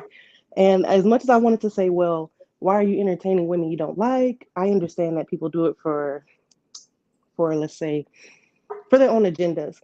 And I had this whole paragraph I wanted to write, and you know what I did, girl? I erased that and I said, okay, let's move on, because like you said, announcing your standards to the whole world, it's not going to change how he acts. It's not going to change how the world acts. So I was like, okay, I'm just going to watch him. So if he decides to try to play it cool, then I know that, okay, he just don't really like me like that. And he let me know. You know what I mean? He kind of put me on game. I mean, it's not anything that I didn't know, you know, as far as effort goes, but he kind of put me on game. But I did have a question for you, because earlier you were saying like, so you were saying as long as he's generous, go out, have a good time, and don't expect him to, you know, roll out the red carpet on the first or second date. So what are some of the traits that you're seeing that make you believe that men are generous if they're not rolling out the red carpet on the first or second date? Because I do believe the way you start something is the way you finish it. Like, I want to know that you're into me. I don't want you playing it cool. We're not going for coffee just because you're trying to get to know me. So just give me your advice on that. When you vet, it takes time. Like it's not something that you can rush. And I feel like we as Black women culturally, we have this bad habit because we date one man at a time, which we should not, right? You should date around. You should be a serial dater, right? And so you don't feel like you're wasting your time because you have 3 other men that you're talking to that you're dating as well. That's how it should be. So it takes time for you to vet. It takes time to see if this man is generous or if he's stingy. Some red flags is men who get the bill and they asking you how much they should tip. That's a red flag. He's not generous and he's very stingy and he is a penny pincher. Wouldn't take him serious. He asking you about how much you should tip. He wants you to know that he's paying for this and how much it is. And that's tacky to me. A man that just takes the bill and takes care of it without saying anything to you is a man that I'm like, okay, I can take him serious. He seems like he's very comfortable within himself and his finances where he has no problem covering the bill. But you cannot rush the vetting process and feel like on the first date or the first day that you meet this man, that you're going to know all you need to know about them. Because just like you're testing him, he's testing you. Just like he's trying to make an impression on you, you're trying to make an impression on him. So it's just, it doesn't even make sense to take a person for everything on just a first date. Like it's going to take time. And Black women, I feel like we have to get out of this mindset where we're just dedicating and prioritizing one man when we just met him. We just met him. Right. That's not your husband. That's a friend that you're dating, trying to get to know. He's not even a prospect yet. You're trying to see if he's even a prospect or if he's even worthy of being in that slot. Right. That's very true. That's yeah. I'm getting out of a long-term relationship, so I'm definitely going to be dating multiple men, not wasting Okay. time. But I have another question for you. Mm-hmm. Okay, so like you said, focus on getting men to like you. So because of like a few years earlier, I was doing the whole hypergamy thing, but I'm a rigid person regardless because I have standards. Period. Point blank, you're not going to run over me. But lately, I've been being a little bit more free flow, being humorous. So even the men that kind of want to take it sexual, they're like, "But damn, I like talking to you." So yeah, so they're sticking around. But with that, if I'm giving so much humor and I allow them to flirt with me sexually because like it's fine, like men, they're interested in that. You know what I mean? So I'm Right. trying not to be completely turned off by that and like run away because like sex is a part of adult life to me. Right. So, but okay, we're comfortable about talking about sex, but once we start talking about finances and things, you get uncomfortable. Don't you think that men who move fast in that way, but not willing to move fast as far as money, you know what I mean? It's not matching up. You get what Well, I'm that saying? that would be a red flag for me. Mm-hmm. That would be a red flag. And the reason is because he doesn't seem financially confident. And I don't take men that are not financially confident serious because they Mm-hmm. tend to be insecure and then they'll start to project that onto you and then it's just a hot mess after that. Mm-hmm. So it sounds like he's not financially confident, which there's nothing wrong with that, but I wouldn't make him a prospect. I would move on to somebody else with a better option. Right.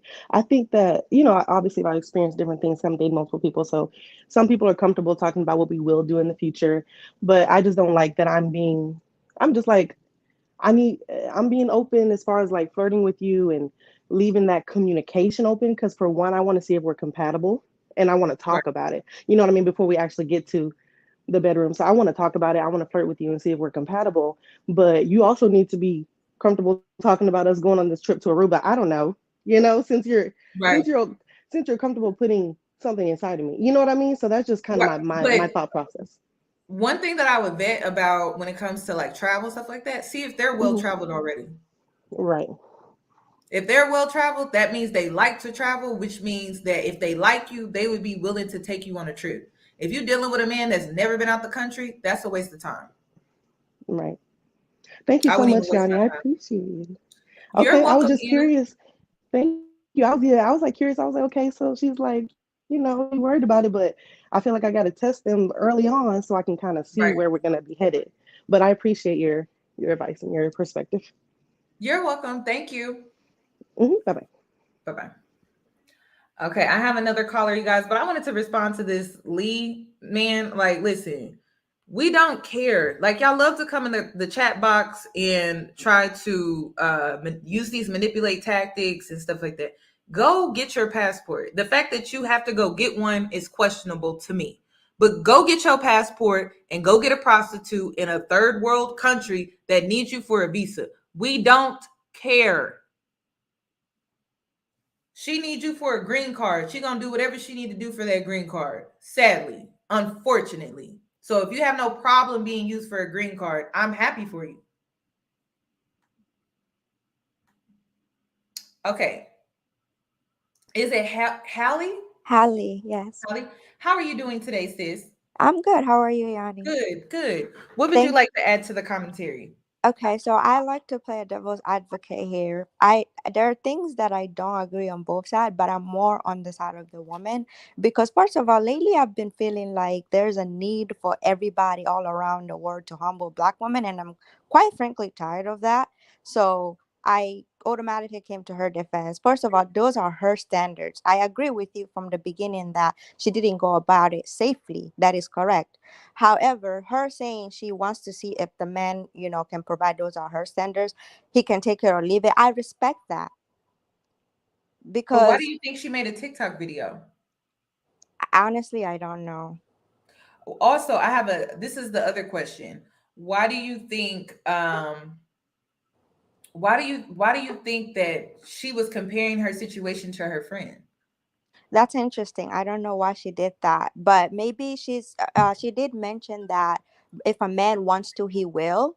Mhm. I can take that and apply that in different areas. If a man wants to be emotionally available to you, he will. If you are talking to a man and he's talking about, I'm not with it because of this, because of that, he doesn't want to be with you. If a man really wants to do something by a woman, he will at the end of the day. And I agree with that part. Maybe that's where she connected when she said Mhm. that, that because her friend raised her standard and she got a man that meets it, maybe she Mhm. said, okay, if a man wants you to, they can meet it as well. I don't know.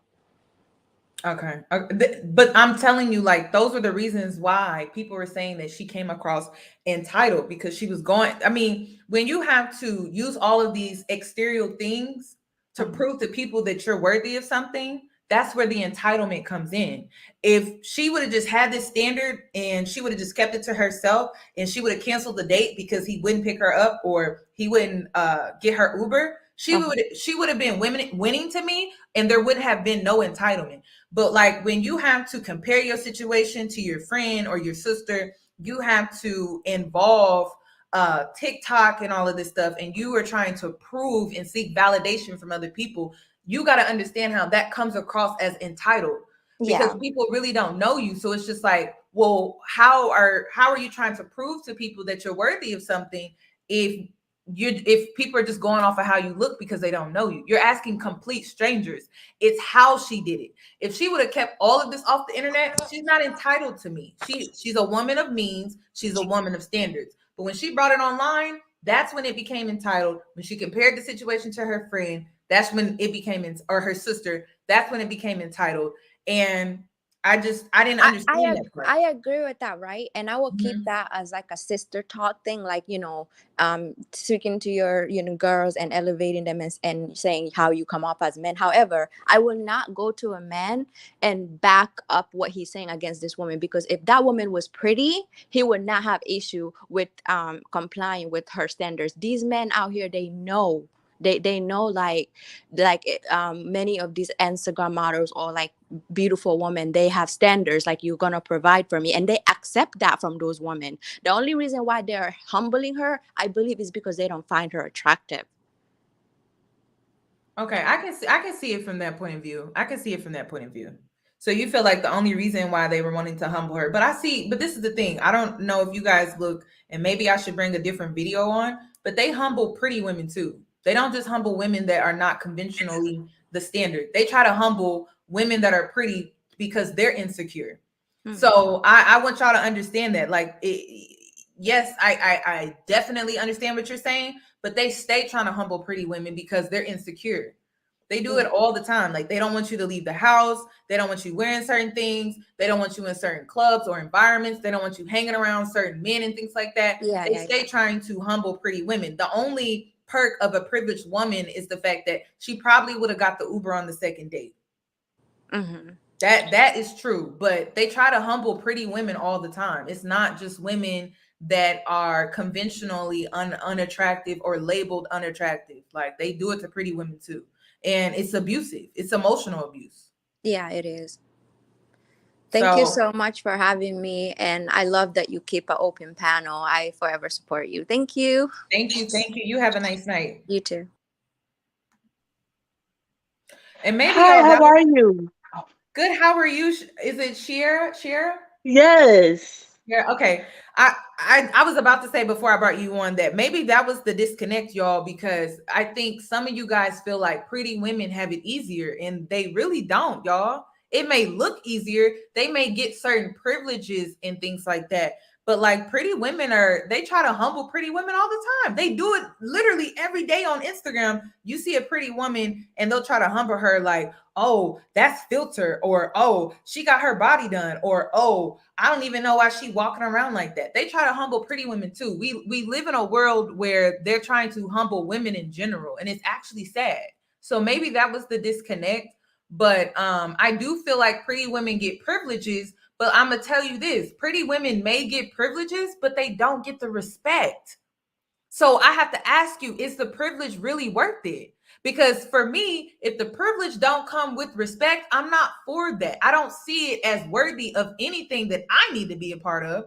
That's how my mind works. Just because somebody can get in for free, okay, you getting in for free, but what comes with that? Does it come with respect? Because if it doesn't, I don't want to be involved. So maybe that was the disconnect, but it's like, no, like I don't want to be a part of something where I'm not being respected. I'm just being seen as this thing that I'm receiving privilege for. But it's like, this man don't even respect me. Now, are there some women out here that get both? Yes, but it's very rare. It's very rare. I mean, look at the type of, you heard that, man. Look at the type of man that would be willing to buy an Uber for a pretty woman. He's very shallow and arrogant. He's the type of man that if you was to get pregnant, you get 3 stretch marks. He's making it a big deal. Why would you want to even entertain a man like that? So maybe that was the disconnect. And I'm sorry, Cher, go ahead with what you were wanting to add to the commentary tonight. And how are you doing? I haven't talked to you in a while, girl.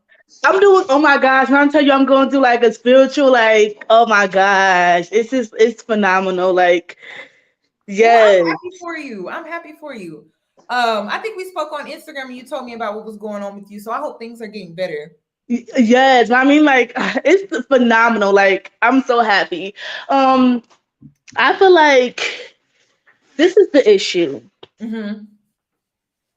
I feel like you talked about, like, when did you talk about this? Maybe a few weeks ago, maybe a month ago, how we was being like vindicated for everything. Mm-hmm. And we was finally getting the thing that we deserve as Black women. Black women need to heal. You cannot tell a man that he's not entitled to your body, but you're entitled to his money. Yeah. We have to be very careful when we say stuff like that. Because then when he starts to be entitled and try to be control of your body, now you're saying he's doing too much. One of the people that I like to watch, I think you follow her, is Simply Shanika, and she talks about having your own. You need to have your own stuff because you don't know how these men are. Nope. What a man give you should be extra. It should never be something that you depend on. And I realized because we're so far behind, we're not used to men doing that for us. We're not used to, oh my God. I mean, you talked about that. And I think how do we need to heal? They need to heal. I said, yes, we as women need to heal, Black women particularly, so that we're not hearing things through wounded ears, right? We're not understanding things with a wounded mindset, right? And I think that's the issue with this live tonight. Like, it was a mess for me. I don't even know if I'm gonna keep this live up, to be honest.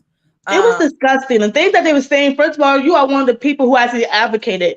When they did the magazine with the dark-skinned women, you was one of the only people who advocated for us dark-skinned people and said that was not right. When that lady went on and she made fun of that girl, the new Orange is Black, the actress. Oh, yeah. And she made fun of her. Oh, he only made her. You went out there and you advocated and said, no, that was wrong for her to say that. So you're not a colorist. You don't hate dark-skinned people. I don't like that. Don't say that about Yoni. That's number one. Number two is we really need to start healing. That's healing, forgiving, releasing, letting go. Healing, forgiving, releasing, letting go. I'm going through that right now because we can't keep repeating the same cycle over and over again. The truth of the matter is, it's going to be some people who's not going to find her attractive. Yeah. These men don't even like themselves. No. They have self-hatred issues. Yeah. And that's the projection. And it's like, I'm not about to take offense to someone projecting onto me, but this is why you have to heal. So then you know when you're dealing with projection, you see yourself as beautiful. You think you're bomb. No, you're not conventionally the standard, right? But you don't allow other people that want to pick you apart because they're projecting onto you. You don't allow them to do that. You know what you do? You take the projection and you throw it back onto them because you are healed. You're able to decode and actually understand why they are looking at you like that. It's because they're not happy with themselves. So it's like, why would you even get into it with them? They're not even worth your time. They're not worth your time. They're not worth your anger. They're not worth any type of emotion that you have because they don't like themselves. They don't. That was a dark-skinned man that wanted to give that commentary too. So I don't know. We have to heal. Like I was on YouTube scrolling, there was this her page popped up, and she had all the the black men, Trayvon Martin, all the black men that got shot. And she said something very disgusting, and the comment in there was saying, "Oh, they should have been more shot. Please, black women, please heal. Don't do what black men are doing. Don't try to be out there trying to tit for tat. I'm gonna go give me a white man. I'm gonna go give me. Please don't copy. Listen to what Yanni is saying, please, because I just went to do this situation with a Hispanic man where he just wanted to have sex with me. Okay, stop thinking these non-black men are trying to wife you. Every group of men have toxic men. He didn't want me. He told me, "Oh, this is my first time dating a black girl." He just fetishized me. And I had to accept it for what it is and move on. I blocked his number and moved on. He didn't get nothing from me. You have to just please stop trying to continue this cycle over and over and over again. You have to heal. Nothing's gonna change if you keep repeating it over and over again. Man, we need to truly heal. Yeah. And stop caring what these men think. Stop caring what they think. Have your standards and you move in silence. And stop trying to prove to people on the internet that you're worthy of them. You know you worthy. That's all that matters. So either men meet them or they don't. Yeah, and you have to. You should do what you do for yourself at the end of the day. Yeah, and he may look at you. It's just like if you go to the store. Me and Yanni may go to the store, and we may see flip flops for $150. Yanni may say, "That ain't worth it. I don't see it." I may say, "Oh, I love it. It got the material, it got everything I want." It's all about an investment, and just because he don't see you as an investment or as worthy, does not mean that you're worthless. Right. He just don't see it. He just don't see it, and that's okay. Just like there was people, I'm pretty sure when Jeff Bezos went and he was putting out when he first came on Amazon, and he had different types of investors. When you go on Shark Tank, they don't invest. They don't see it. That doesn't mean it's not worthy. Some people go from Shark Tank and they blow up. Right. Because that doesn't mean it wasn't worthless. That just means it wasn't worthy. They just didn't see it. And that's okay. I ain't begging nobody. You told me you don't date dark-skinned women. You told me you don't date women with type 4 hair. Well, you could date Asian women. You could date Hispanic. I'm not gonna beg for you to be with me. We need to start doing this, please. But thank you, Yanni, for letting me come on. You're welcome. I always enjoy speaking with you, sweetie. Like you, I hope everything is continuing to go well for you. I hope you continue your healing journey, and I hope to hear from you soon. Okay? Yes, you will. You definitely will. Thank you. You're welcome. Bye. Okay. Next, we have Yes, up Ashley Allen. Will. Thank you. Oh, I'm on. Hi. Hey, how are you? I'm fine. I just wanted to come on here and talk about both what the woman said in the TikTok and what I feel myself, what I'm dealing with in my own dating life is very similar. Like what you were saying about people think that because a woman is larger, because she's not the conventional look, that we shouldn't have some type of standard when it comes to dating men. But then you turn around and you have men over sexualizing certain parts of our bodies. I have this one guy that's been hitting me up in Instagram since the beginning of the pandemic. And he just feels because, like he's showing me this littlest amount of attention that I should be grateful that he's showing me this attention. That he sent me something like of him being in a spa getting his nails done. So I said to him in the comment, I'm like, "Oh, are you showing this to me because you're gonna get my nails done?" And he said no. So then I was just like, I sent him a meme where it's like the Viola Davis picking up the purse and leaving, and he's like, "Oh, come on, don't be like that." But then he's also made comments about like my friends when I take pictures with me and my friends. He's like, "Oh, your friend has big old titties. You should introduce me to her." And so I'm just like, are you trying to get with me or are you trying to get with her? Either way, like I'm not doing either. And he's all like, "Oh, come on, like we can have a threesome." I'm like, so I don't know where this dusty dick energy is coming from.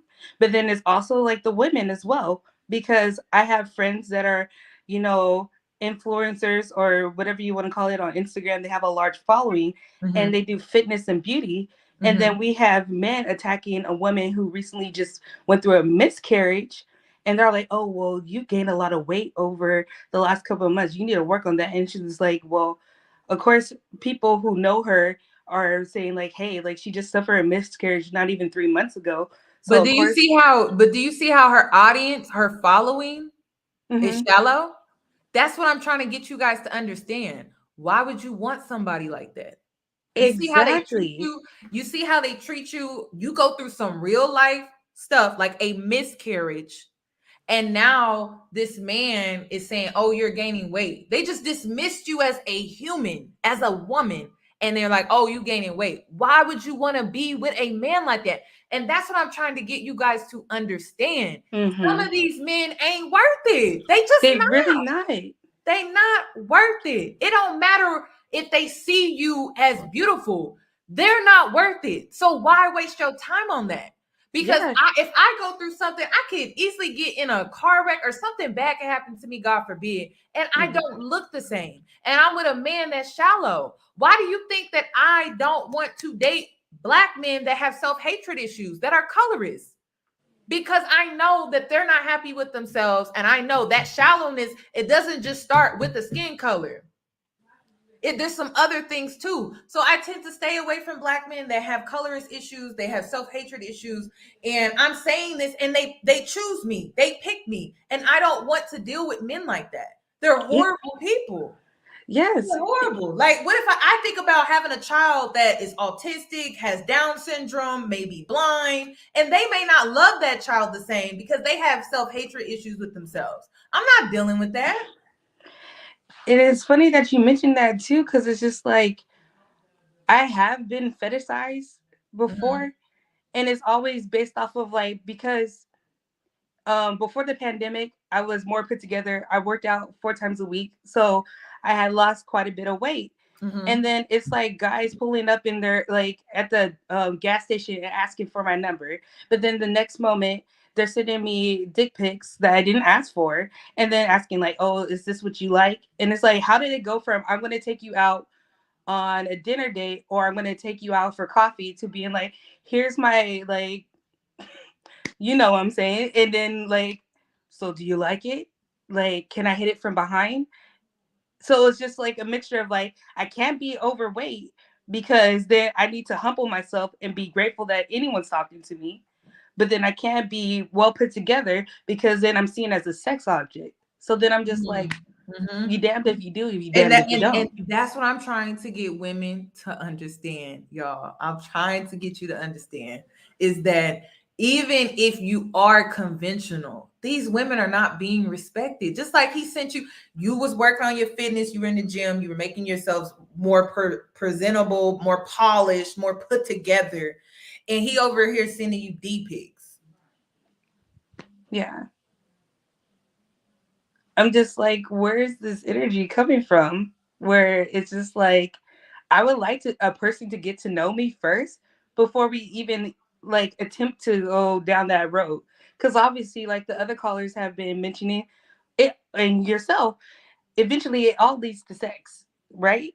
Yeah. So like, I'm not a prude, but at the same time, show me a level of respect. Act like I'm a human being first, and then I guess like a walking sex object second or third. You know, like at least like acknowledge that I have conscious thought and I can bring something to the table other than what's between my legs. Let me tell you something. There's this man that his name is Justin. I'll let y'all know his name. I met him at the grocery store, and this man always hit me up late at night. Block. Don't ever disrespect me like that. Ever. Like, that's how I move. Men know not to play with me because you're going to get blocked. And I'm never going to talk to you again. And I'll see you in person and act like I don't know who you are. Never met you before. Don't know you. Don't ever disrespect me like that. That's how women need to move. You need to move like that. And he's a Cancer. Justin is a Cancer. Blocked. We'll never talk to him ever a day in my life. He will never get the time of day with me. Don't ever disrespect me like that. Calling me late at night talking about, hey, can I come over, or can you come over? No. Yeah. No, you can't. But I'm going to block you though.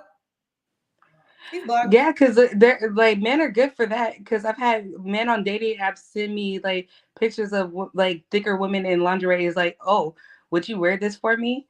And it's just like, we haven't even had a first meetup. I might have like talked to you over FaceTime, but that don't mean that I know you. I I don't even like doing dating apps. Me either. Like, I did it for 2 months. One time a guy even asked me out and he canceled on my drive over to meet up with him. And I'm just like, so us talking on the phone, you didn't think like, hey, I probably don't want to go through this date. Why didn't you say then? No, you wait till I'm all like almost there to be like, call me, and then when I try to call you back through the dating app, you don't want to pick up, and now you're attacking me through the dating app, saying like, oh well, like you shouldn't even be trying to date somebody my age. Sir, you are 28, I'm in my 30s. Like let's not act like you're over here jumping from like 20 to 50, okay? He would have got blocked too. Yeah, He he got blocked. Between him and then the other guy that said it there, I'm pretty sure he lied about his mom dying.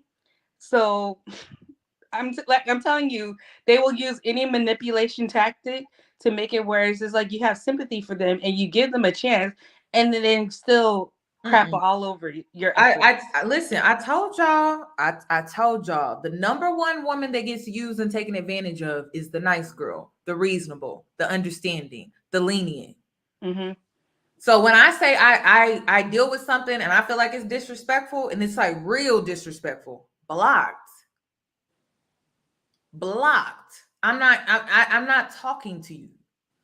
And I move on with my life. I'm not dealing with that. Like that's ridiculous. You're just gonna get blocked. Like I don't have time to entertain the stupidity of it all. Yeah. Like, I just don't. Y'all got to learn how to start blocking these men. Like just block them. Block them. And a lot of them are testing you to see what they can get out of you. They really are. So when you test me like that, you piss me off. I'm gonna be real with you, and now you're blocked. It's really that simple. And I don't say nothing. I just block you. Because now is at the point that my friends that are in relationship, they're just like, Ashley, at this point, just get you a vibrating friend and keep it pushing. And then that's the thing. It's like women are so focused on getting chosen. Women are so focused on getting the attention. These women ain't happy. Like, I don't understand why y'all don't see that. They really not. They always coming to me. I'm the single one, and they always coming to me with all their relationship problems. And it's like, what can I do? They in a just whole like leave dusty relationship, and then it's like you looking from the outside in. It's just like we gotta stop doing that, y'all. A lot of these women are not even happy in their situation. They just got themselves in one. They develop an attachment, and so now it's harder for them to get out of it. And here you are free. That like we gotta start. We gotta do better than that. We do. But yeah, I just wanted to come on here and speak my piece. Thank you for letting me talk for this long. Well, I appreciate you for coming up here, Ashley. I enjoyed talking to you as well, and I hope things get better for your dating life, sis. I do. Either that or hey, at this point, masculine for women. we about to leave the men out there. Bye. Right. They got to fend for themselves because they get on my nerves. They are. You have a nice night. You too. All right. Bye-bye. Okay. Beauty by Desire. Is it by or Desiree? It's Desiree. How are you doing? doing? To my camera. Have you been up here before? I'm sorry? I have been on here before.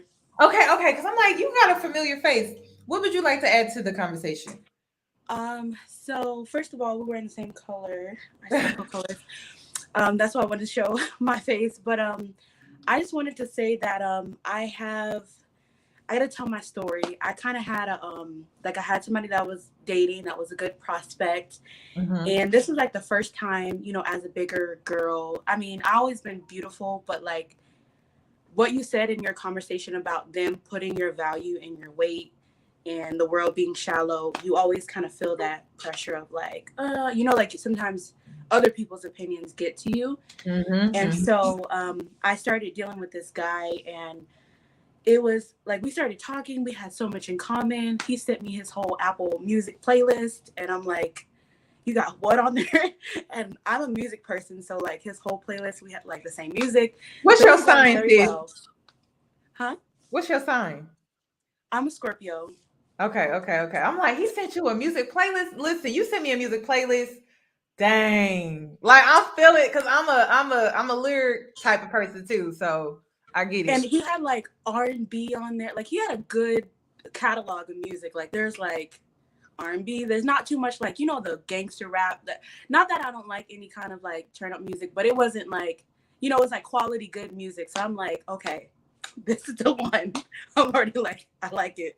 So I ended up just kind of getting way too like excited at the time. Like I'm just, like dealing with my self-worth and stuff like that. And like I ended up, I'm giving enough, but I don't want to give too much because, business. But basically, we ended up breaking up because I ended up just kind of like not realizing that he was looking more at like my worth. Like he was like, I want to take you on a date. I want to do this, do that. But like, I was so fixated on how I looked. Like, cause we started sending pictures back and forth to each other. I actually met him online. So we're like sending pictures back and forth to each other. But I just kind of got thought up in the picture of what we wanted. And then like, I didn't realize that he was actually like looking to like vet me and get to know me. And like, he was asking questions about like, how's your upbringing? And like, your previous, not, like in a way, like my gut feeling was telling me that he didn't have any bad intentions. And then, so, I felt like the girl in the video kind of way, like I kind of started getting, a little bit entitled. And I feel like that's an important message. Like I appreciate this video because we don't have these conversations enough about like entitlement and like, yes, you can have standards, but also reciprocation. And like, everybody's so far removed from like what it means to like get to know people and like date and really build a bond with somebody. Like everybody just looking at the internet. That's why I had to take an Instagram break.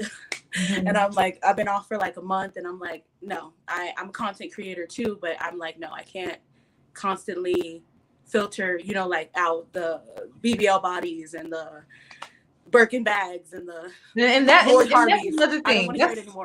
That's another thing. People don't understand. I don't follow pages like that. So sometimes y'all get in my chat box and y'all project. I don't look at that crap all day. I don't be looking at plastic surgery bodies. I don't follow a bunch of Instagram models. I used to, but I don't know when I cut that off. I cut that off like 2-3 years ago. My news feed is filled with women that look like how they do offline. So when I say I don't have that warped mind where I'm looking at mixed chicks all day with curly hair and all that bullshit that y'all be tuned in. I don't look at that type of stuff. And so when I say I don't have a shallow mindset, I don't have a shallow mindset. I just don't. There are more important things in the world. Like you got people out here that are blind. You got people out here that have Down syndrome. Like my aunt has Down syndrome. I wish somebody would try to say that because she has Down syndrome, she's not worthy of something. We gonna be fighting for real. Like I don't play that, y'all. I just don't. There's more to life than what you look like. There's more to life than money. There's more to life than fame. There's more to life than Instagram. There's more to life. And I would like for Black women to go out here and start experiencing that and get off the internet worried about what these men be doing. And yeah, that's why exactly what you said is like reason why I was like telling, my therapist, I'm like, I gotta, I'm very like, I think my generation is very impressionable. You know what I mean? I grew up without internet, but then when internet came, like it was a big thing. So it's like, we think what we see on there is reality. And like you said, we need to get outside. I'm not trying to gaslight anybody, but touch some grass. Yeah.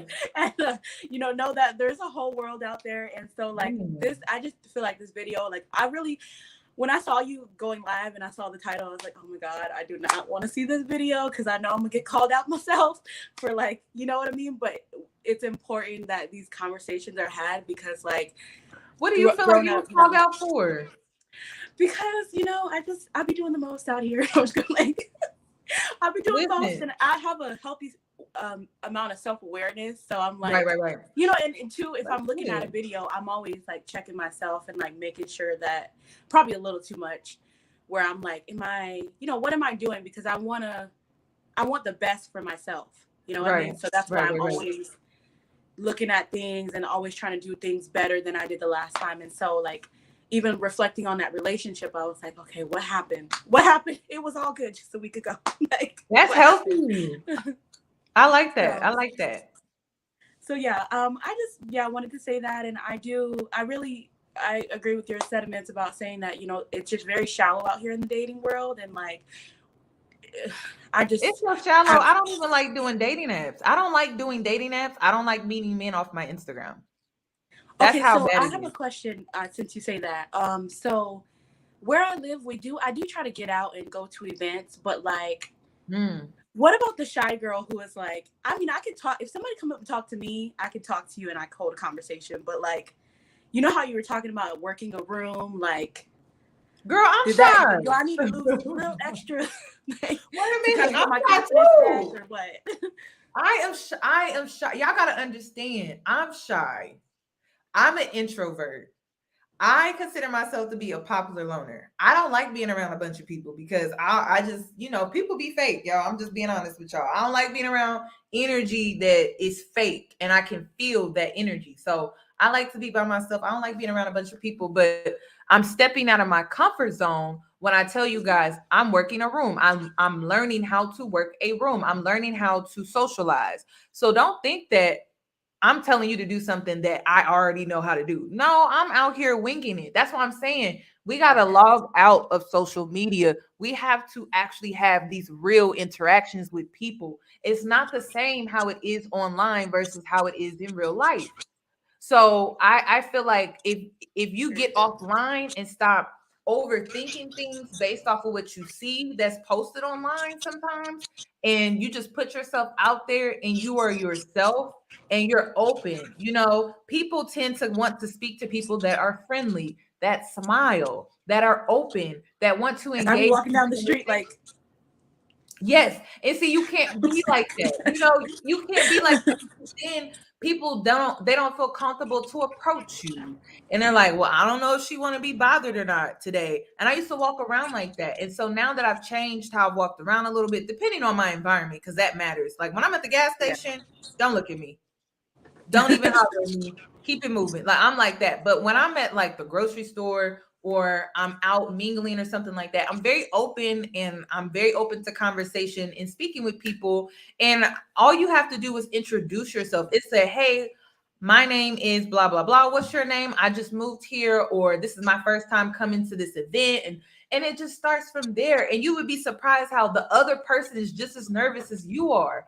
Always keep that in your mind, that they're just as nervous as you when it comes to socializing, because they're around people that they don't really know.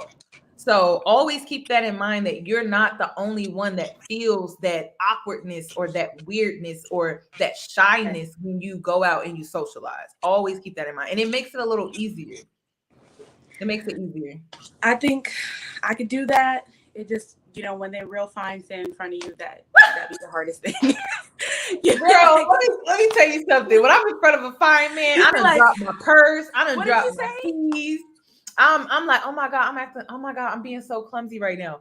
But you know how I play that off? I act goofy. Okay. And I got it goes that. under the radar. But I'm like, oh my God, I done dropped my keys, girl. My purse done fell. I'm a hot mess. And I'm just like, you know, that's me. I'm gonna play it off and be goofy as hell. But I'm like, oh my God, if only he knew how nervous I am right now. That's what I'm thinking inside. So no, that's me too. I'm the same way. Or like, you know, I'm just I don't want to be all business, because then I get all business. So right. Either goofy or all business, like here's a business card. Like, no, we can't do that either. So okay, yeah. Thank you so much, like I said again, for this the video. Definitely I like this kind of content, even though, you know, you said you're not like a dating coach or anything like that, but I definitely hear so much wisdom from you about, you know, with your experiences, and that's a lot. Thank you. Yeah, so thank you you so much for having Desiree. me. Thank you for coming up here and, you know, adding to the commentary tonight. Welcome. Bye-bye. Okay. Extra crispy. Hey, y'all. It's Yeah, girl, are those wings? Yes. I'm from Atlanta, so I like my wings extra crispy, extra red. Oh, do you have your own business? Yeah, we have a podcast. But I wasn't gonna promote because I know that, like, you know, I didn't want to do that. So I'll get to that in just a second. Okay, because I First, like want my to say, wings extra crispy and extra wet. absolutely, lemon pepper, lemon yaki, what you need, we got Ooh. you. Also, I'm working on a honey garlic ranch recipe, but we'll talk about that in a minute. Ooh. Okay. So first of all, thank you, y'all. You're Y'all gotta welcome. listen to Yoni. Like, she's been telling y'all throughout the content for all of these months. Like, get yourself together before you start stepping out here. Whatever get yourself together means, whether that's going to therapy, doing your shadow work, going to the gym, eating better, drinking more water, not dealing with these nignogs on the internet. I'm just saying, like, no, I'm serious. Like, a lot of your content in a lot of ways has changed the way that I operate with men. I was one of those, what you call it, late bloomers. I didn't start dating until I was 25 because I was a prude and I grew up in a churchy home. And I was like, oh my God, sex equals death, all of that. So y'all look back at some of her content and really just soak up some of that knowledge. It's really, really important to go out here confident. We was out back here in the private chat talking about some things, and thank you, Ashley, for coming up and talking about your story. Let me say something real quick for all the plus size girls in the audience. Stop the online dating for a while. Take 6 months off. A lot of this online dating stuff, it's a lot of fetish, creep, weirdos, and they assume that because you are a bigger woman that you are desperate. Ooh. And that you need them and that you desire attention so bad. You've really got to learn to adore yourself the way you want to be adored. Self-adoration is super important. People talk about self-care. I call it self-adoration. You have to adore yourself and adorn yourself in the way in which you want to be treated out here, or else anybody will play with you. Your family members, these nignogs outside, people at your job, folks at the gas station. I had a dude holler at me named Charles. Yes, I'm calling you out, and I hope you're on this live. Had to holler at me at the BP down the street from my house about some, hey, I know you hear me talking to you. No, I don't. My ears are closed to foolishness. Thank you. Have a good day. And one of the other girls in the private chat was talking about she carries a knife. Not only do you need to carry a knife, a Glock, pepper spray, stun gun, all of the above. But I also wanted to step back and also talk about that gentleman that was on the video. Y'all got to stay clear of them fools too. Because even though he's talking all of that alpha male stuff, which that's a red flag for me. If you use things like female, alpha male, beta male, sigma male, all that internet jargon and stuff, as a college educated woman, I can already tell you really don't read. You watch content online to get your information and your knowledge. You ain't got no books in your library. You're not reading, honey. It's all shade. So I don't even play them type of games with folks. And that's men or women. Like, if you trying to be my girl, friend, what is your name? Kirby. My name is Auntie Kirby. So all the girls that work on my podcast are aunties. So I'm Auntie Kirby. We got Auntie Kaylee, Auntie Nick, all of them folks. We just be talking. We just like, get on you this. can just be coming up here and dropping all this, and I gotta know who you are. Listen, and I'm gonna come on with my face one of these days, but I didn't do no makeup tonight because I work 2 full-time remote jobs, and I don't, I got a lot going on. But I'm also able to do that because I don't be messing with nignogs on the internet. Okay, a woman of means. Okay, but yeah, like, seriously, y'all, like, you've got to really, really invest in yourself. And one thing that's really important is, like, people will try to super gaslight you. Matter of fact, I'll tell a Tinder story. This is part of the reason why I got off of online dating. This dude was like, "Yeah, you're really giving me masculine energy." Men a lot these days, and he was 47 years old, 3 kids, and divorced. You was married for 20 years, and you calling a woman masculine. I was like, that's how I know you play on the internet. You a nicknog. You out here trying to do what these other boys do. And I thought, okay, I'm 34, you 47, maybe you got some sense. No, even the older ones don't have no sense. Ladies, when y'all hear a dude playing with you, sending you crazy dick pics and calling you masculine, and oh, well, I thought because you was this, you was gonna do this, that, and the third. Block them. Have a full block party. Order some wings. Get some drinks going. Have a full on block party. Like, just don't do it to yourself. Because I think what happens, I'm a recovering Dusty Saver. So I'm gonna tell a little quick story. I got married in 2020 to my Dusty middle school love or whatever, and it was real cute because we had a cool story or whatever, but he wasn't ready to be a husband, and I also can take accountability. I was forcing the issue. I was just like, well, we've been together so long, let's just go ahead and do this.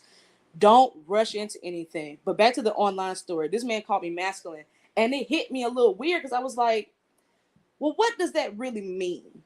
Like, let's break this down, because if I'm a masculine woman, which I'm not necessarily masculine presenting or anything like that, but you're calling me masculine because I have an opinion.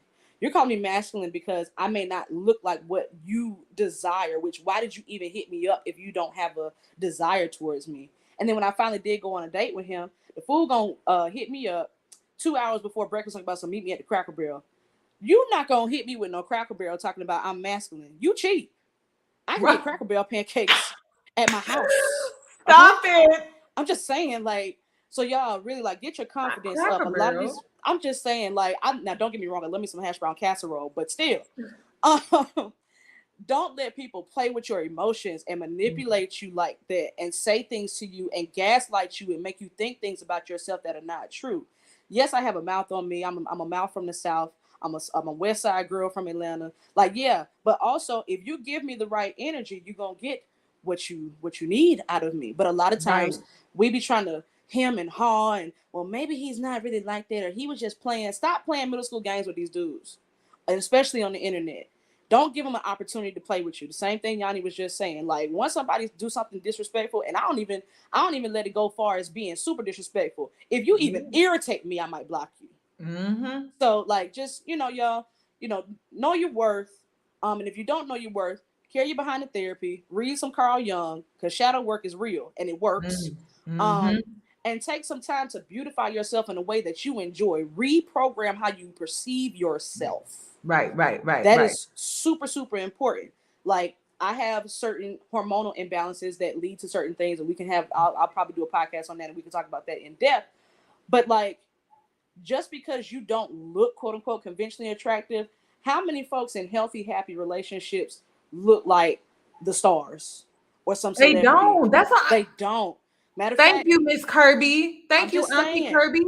People in healthy relationships are not hyper attractive. It actually is kind of the opposite. Healthy relationships be regular, medium looking people.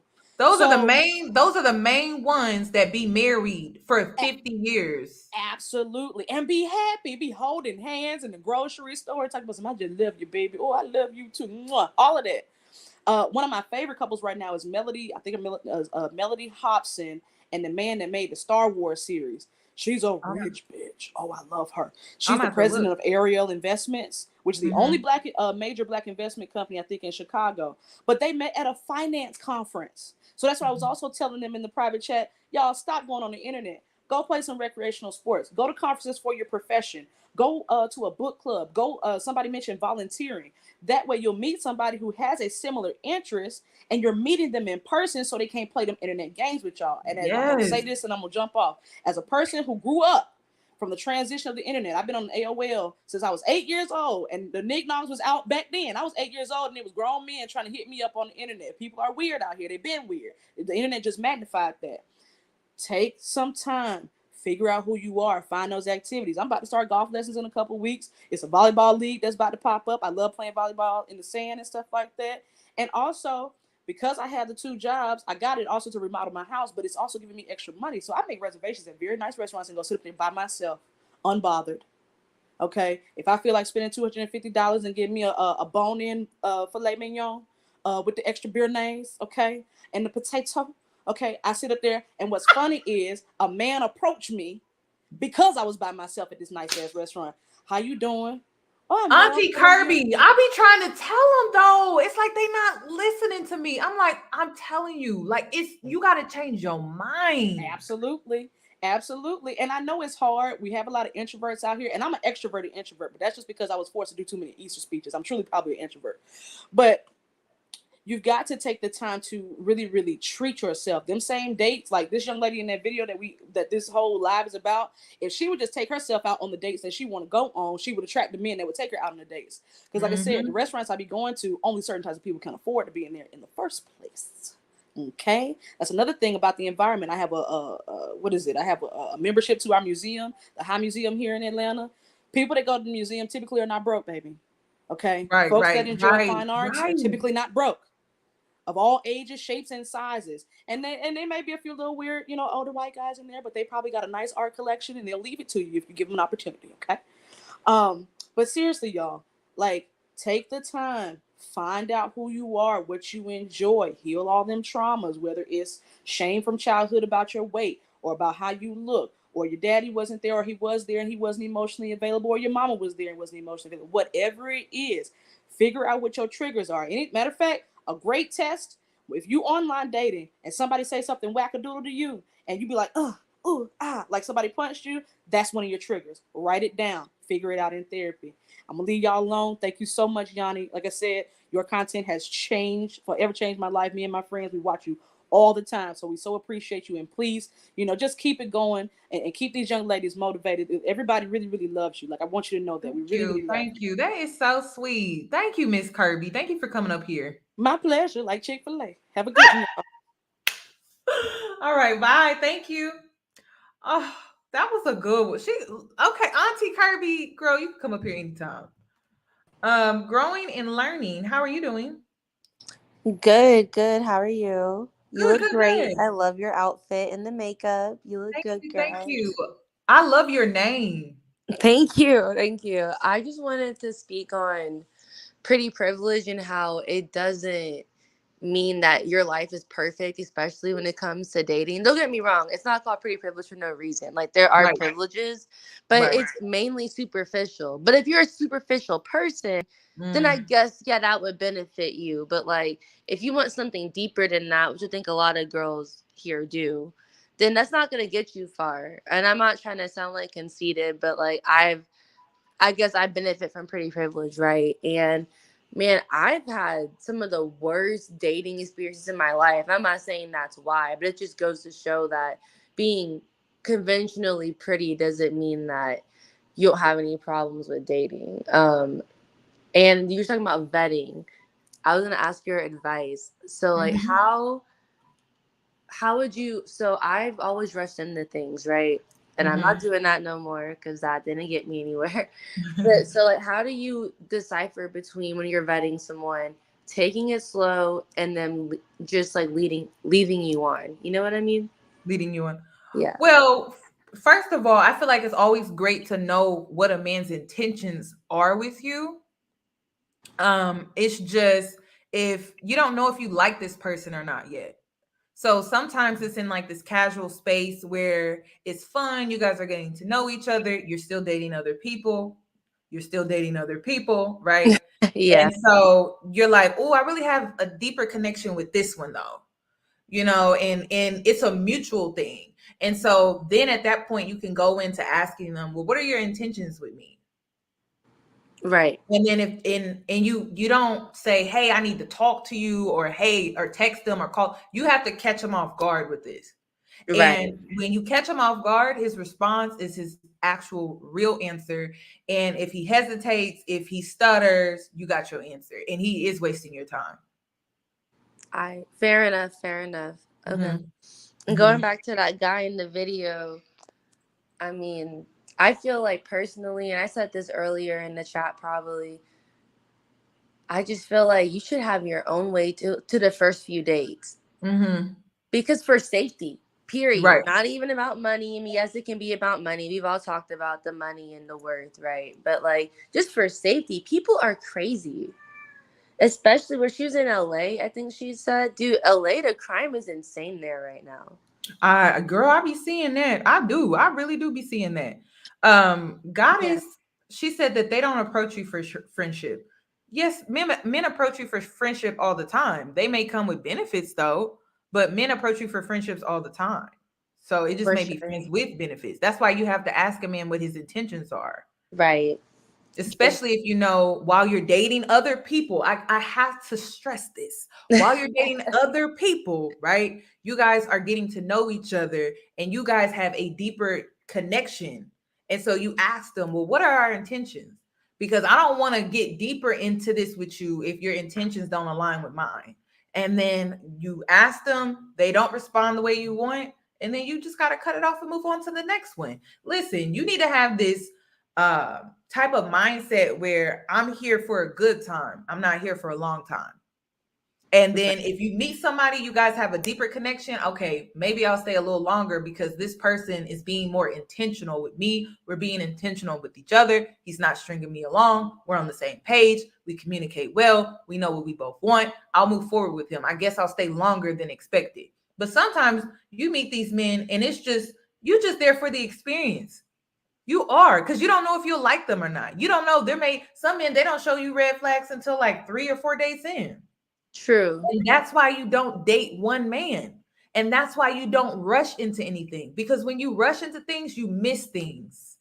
You miss things, and then you're in this energy where you really like them, so you got these rose covered glasses on and you don't even see them for who they really are. Men like to switch up on you, and so you got to take your time, but you got to date other people too, because then that will also give you this type of energy where you feel in control. You don't feel like you have to choose this man, or if something is, you feel like it's not fair to you, you don't even have to entertain them anymore because you got these others over here.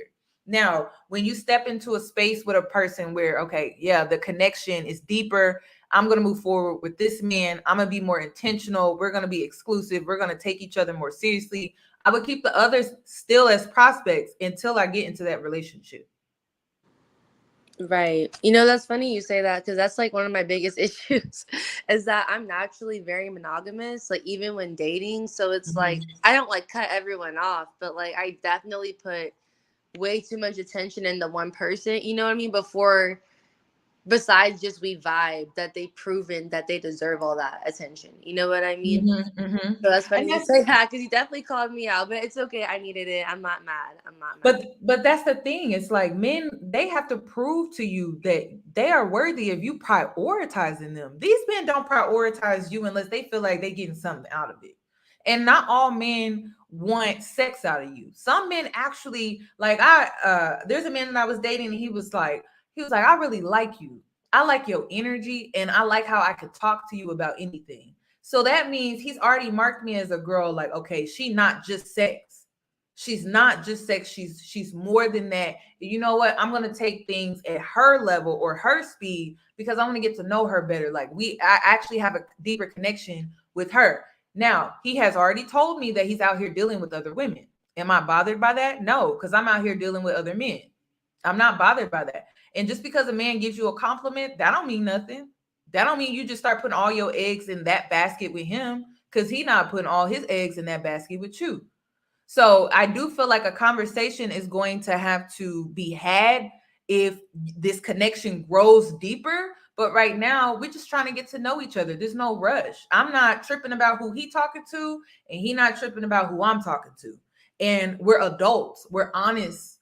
That's the thing. Like, we're not trying to play each other or play games or anything like that.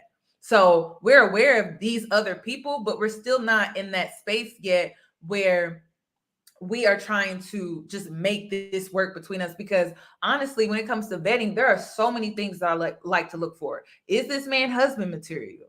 Just because he's a male does not mean he's husband material. Okay, he may be husband material, but he's not father material. These are things that I look for when I vet.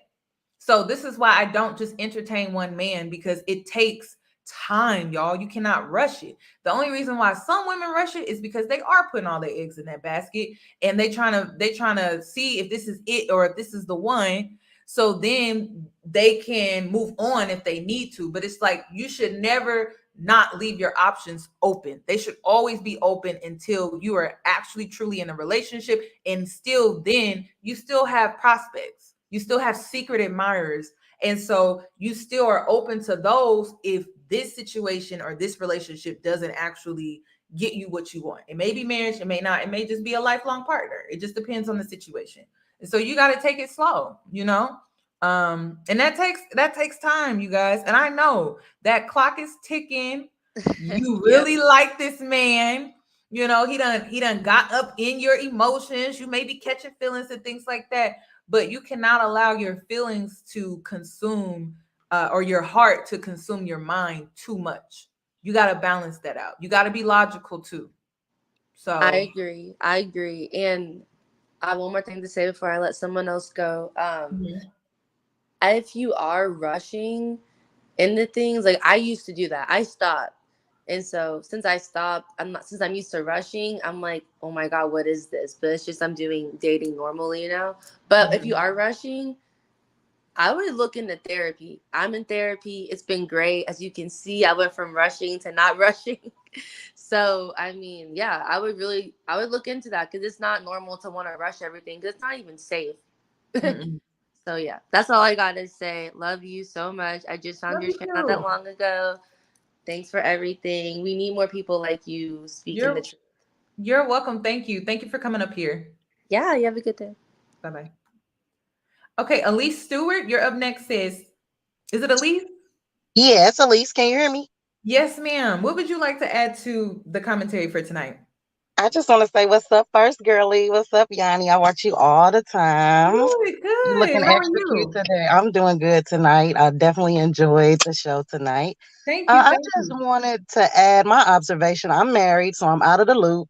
So I Okay. can't really speak from experience, just my Okay. observation. But I do see that I hear a lot of women talk about their wants, but I really don't hear about needs all that often.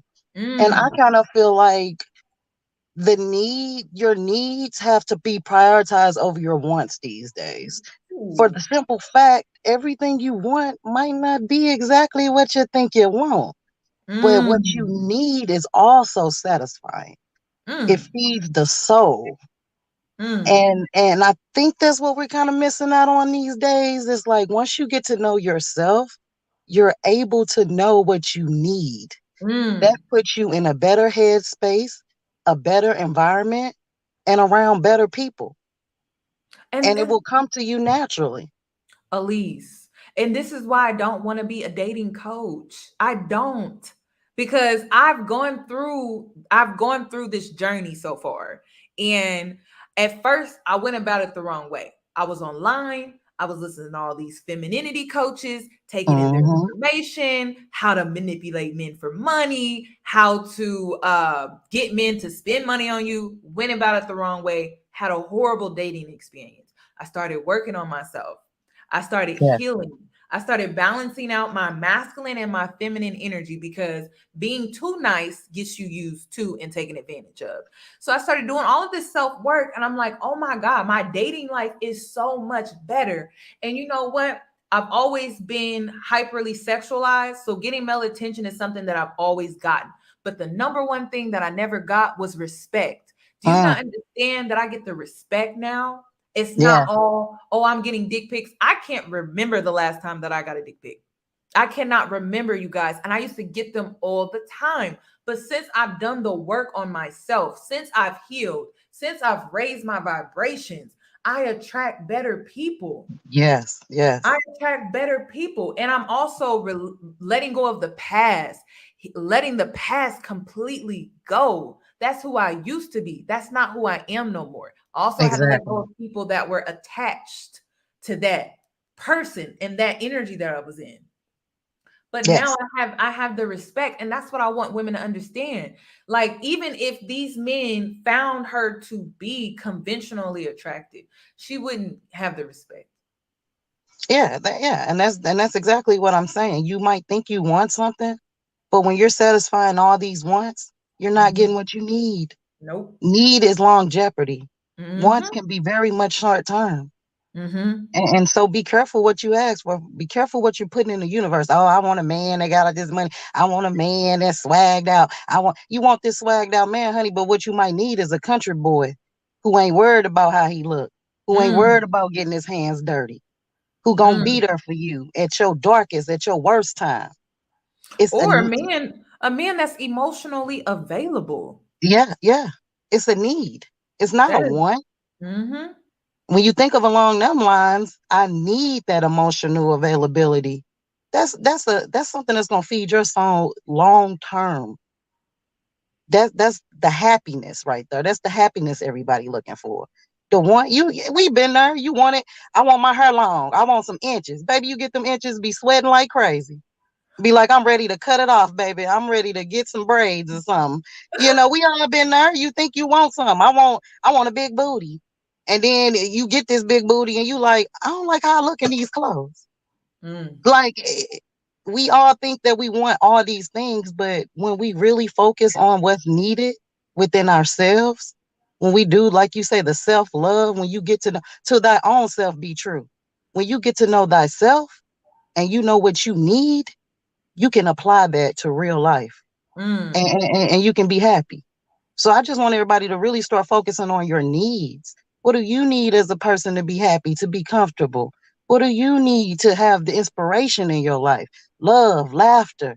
What do you need to feed your soul? Because the wants, They could be very much temporary. And that's all I had to say, y'all. I just want to throw that in because I do see it's a lot of back and forth out here. And I just want people to know that, we can focus on more than just all those shallow things that you see out in the internet world. You can have a full life. You can have people in your life that care about the same things you care about. It's possible. Don't give up hope. It is very much possible. Well, So that's thank all you I so want to say. much. Thank you for coming up here. Thank you for speaking. Oh, I appreciate you, girlie. Thanks. You're welcome. Bye-bye. Okay, so there was somebody in the chat box that was asking where can they get therapy. I always recommend Black Girl Therapy if you're looking for a therapist, and also recommend you don't have to get a therapist in your you don't have to get a therapist that's in your city or in your town or your state. You can get somebody out of state. Okay, I'm gonna have to fix that.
Ooh, did Yanni leave? Hello?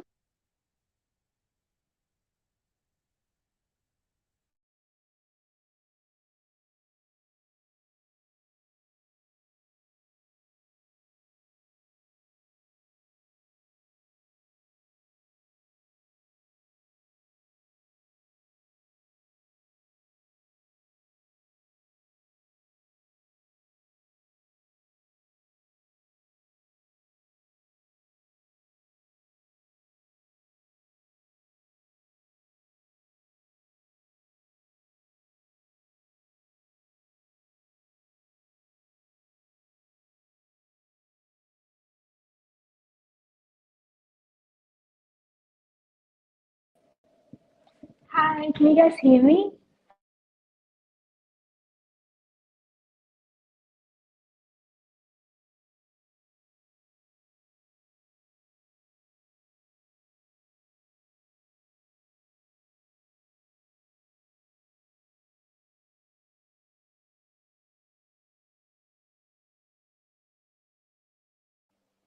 Okay, I'll just wait for Yanni.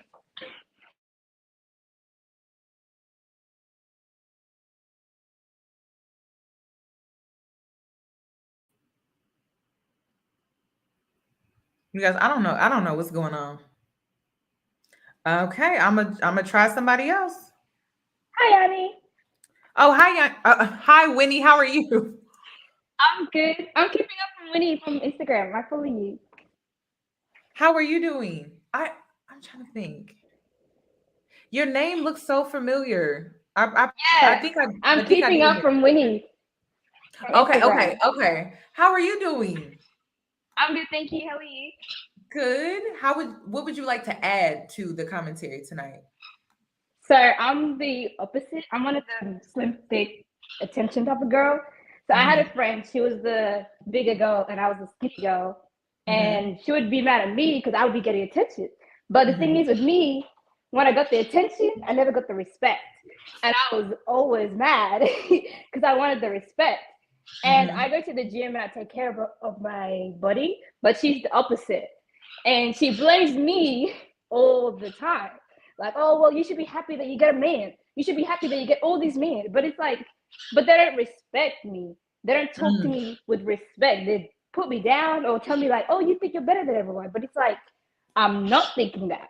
You know what I Right. mean? So it's like people say, oh, you know, you get attention, you should be so grateful. But it's like, attention is not something you want. Because when you go out in public, people automatically look at you like, oh, I want to sleep with you.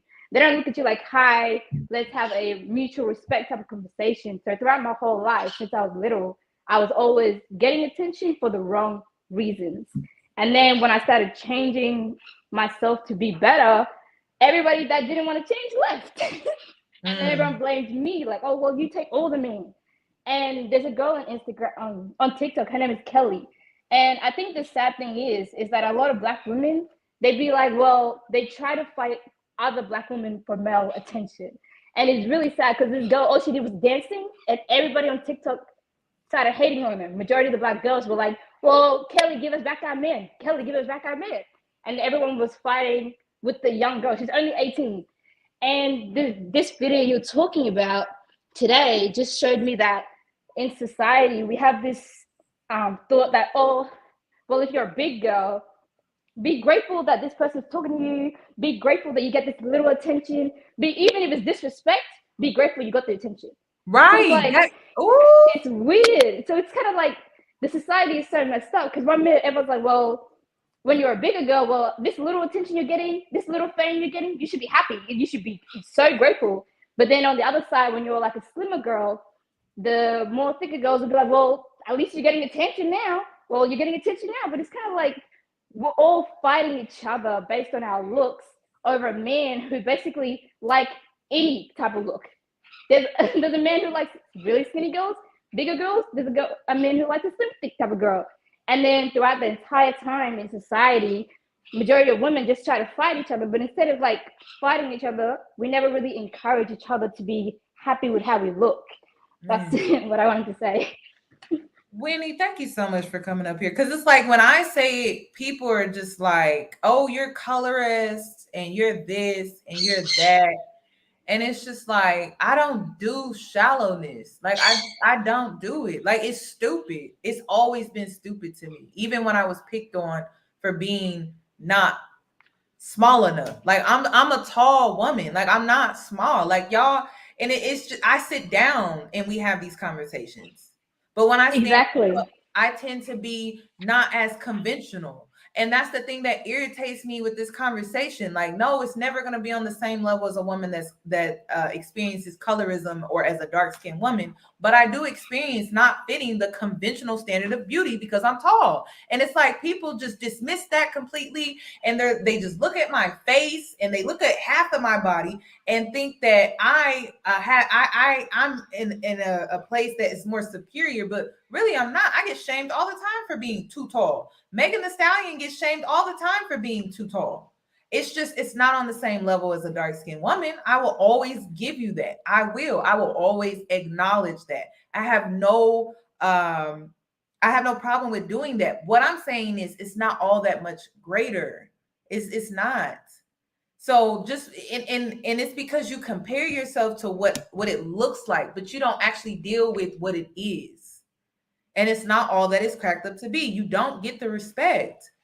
Exactly. I end up dropping the friend because she would try to compete with me for men, but I never looked at her like that. But then eventually I was like, you're more bigger than me. She would tell like when we had like guys around, she'd be like, well, Winnie's body is shaped, but I have a fatter ass than her.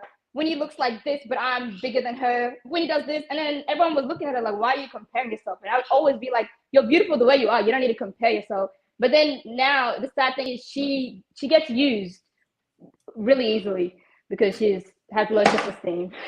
Sadly. And honestly, it's not her size. It's her mindset. Because I have a friend, she's not big and she's in the same situation as your friend that is. It's all about your mindset, y'all. I'm telling you, it's all about your mindset. It's not about your size. It's all about your mindset. And social media has conditioned us to think that you have to fit this mold. Like, and this is the thing. This is what's so contradicting with men today. They'll make a video about how all women are starting to look the same, but then they'll sit up here on the internet and bash the woman that we made this video on tonight because she doesn't look like the standard. So which is it? Do you want us all to look the same, have the same looking face, right? The same body type? Or do you not? Do you appreciate something that is conventionally different? You don't. So it's like, I need women to understand, stop caring what these men think. You're going to go crazy. You're going to lose your mind. Because on one hand, they making fun of you for getting a BBL. They making fun of you for getting plastic surgery or something done to your face, right? And then on another hand, they making fun of you. They're bashing you. They're downing you because you don't look conventionally like an Instagram baddie or a supermodel on a magazine. Stop caring. Like, that's where I'm at with this. You're never gonna meet their standards. And the reason is because it's shallow. What they want is not even, it doesn't even exist. It's not even real. And once they come to that conclusion, you shouldn't even be caring. Seriously.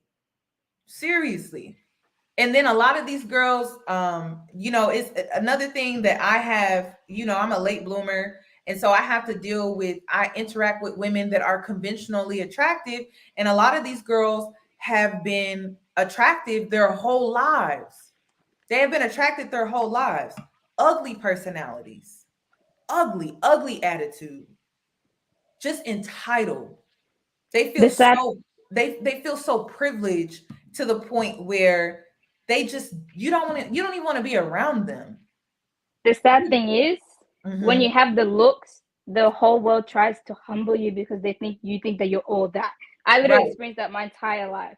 Everyone kept saying, well, you have too much confidence. You shouldn't have it. And it's like, well, you want me to not hate myself, because then it's like, oh, you shouldn't hate yourself. You should love yourself. But then it's like, if I do love myself, well, you think you're all that. You think you're better than everyone. So it's kind of like, it's really hard to win in a society that doesn't even want you to win for yourself. Nope. It's damn if you do, damn if you don't. Yeah, that's all I wanted to say. Thank you for letting me come in. You're welcome. Thank you, Winnie. Bye. Bye-bye. You know what's crazy? I'm a spiritual person, and my spirit guides, they have been sending me this J. Cole song called Love Yours. Love Yours. I just talked, and you know what's crazy? I just talked about this on my Instagram last night. If you want to go check out my Instagram live, it's on my Instagram, but I talked about this. I read the lyrics to y'all. You got to start loving yours. You got to stop thinking the grass is greener on the other side. You got to stop thinking that just because this girl gets attention and you don't, that her life is magically better than yours. But every day you wake up, you have friends around you that respect you and care about you for who you are and not what you look like or what you can or what they can do for you. Because a lot of these influencers, Instagram models and things like that, they get used up. You don't think that I have Instagram models that are my clients? Where do you think I got some of that information from in my Patreon? You think I'm sitting down having these conversations with these men offering me contracts? No. You got me messed up if you think that that's what I'm doing. No, I'm not. Some of my clients are Instagram models, and I'm not going to reveal who they are. It's confidential, but I get information. When I started my mentor business, there's a lot of stuff that started coming to me that was just outrageous and just crazy. So it's like you see these Instagram models online, but you have no idea what they're dealing with behind closed doors. You got to start loving yourself. You got to start loving you. You got to start loving yours. And stop feeling like you missing out on something, because you're really not. That grass, when you get over there, it's not all that damn green.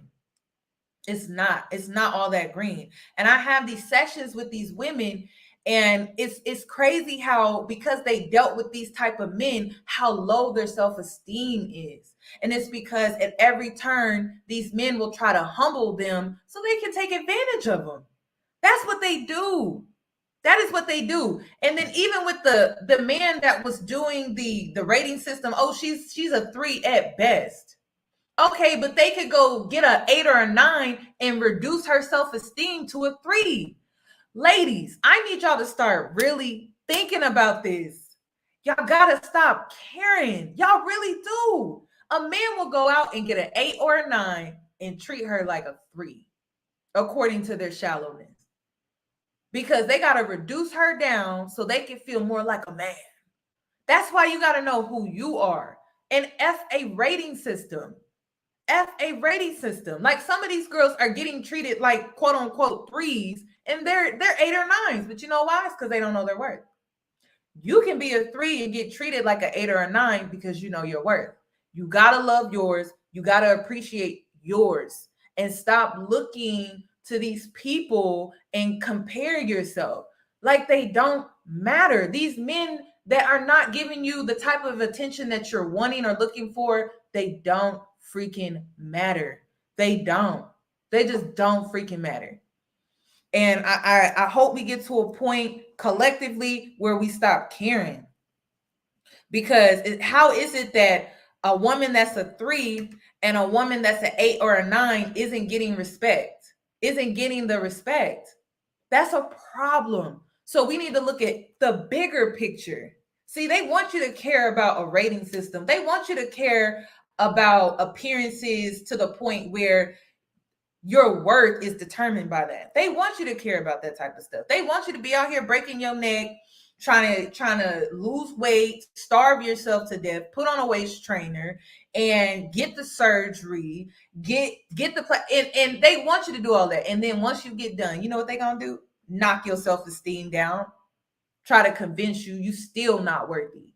When is it gonna be enough for y'all? Because it's I wish a man would come at me sideways. Blocked.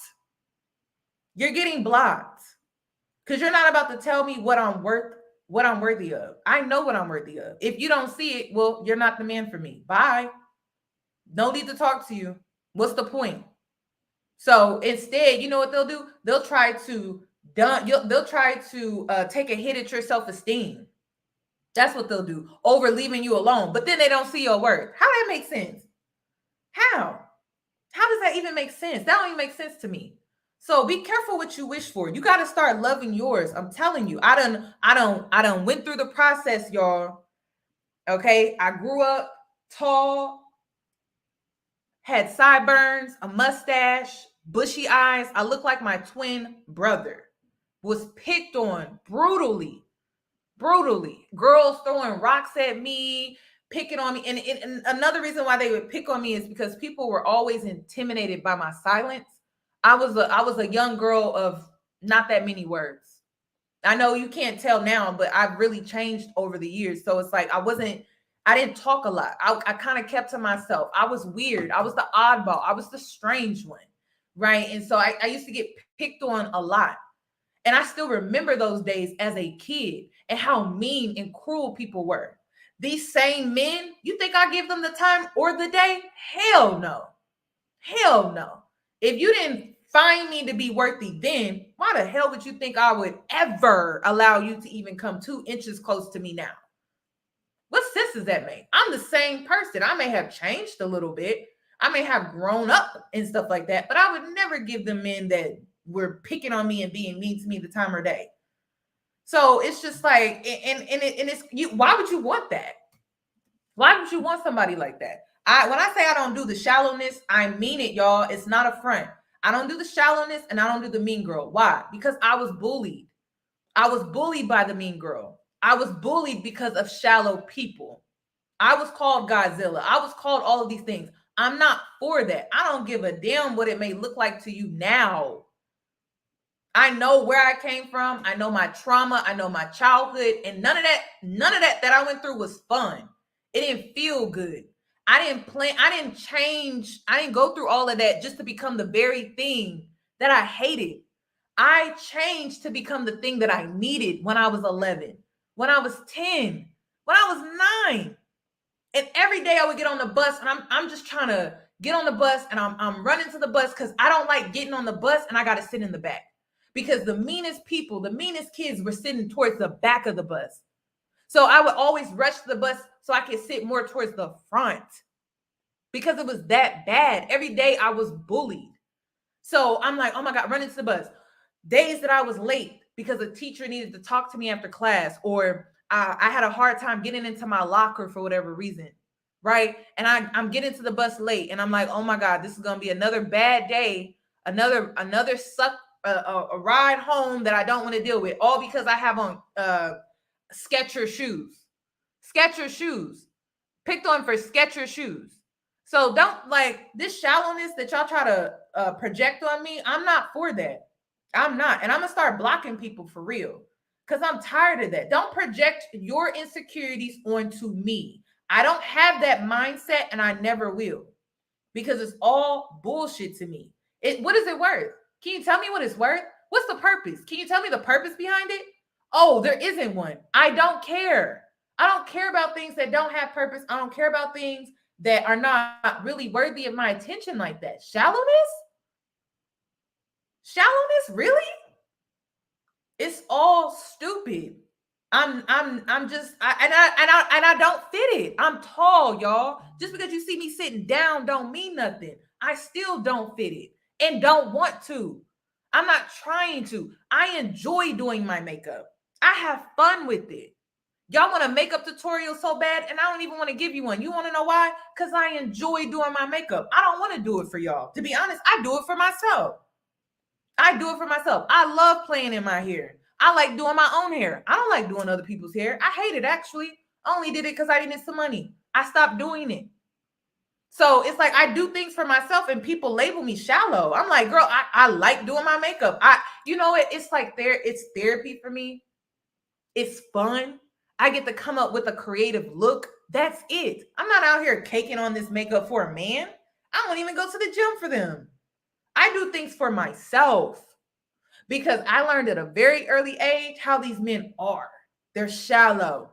They're fake. Some of these men are in my Facebook DMs right now. You think I'm responding just because they giving me some attention now? No. Oh, they couldn't even pay me for my time. They couldn't even pay me for my time because it's the principle. I'll never forget how people treated me when I was younger. Never.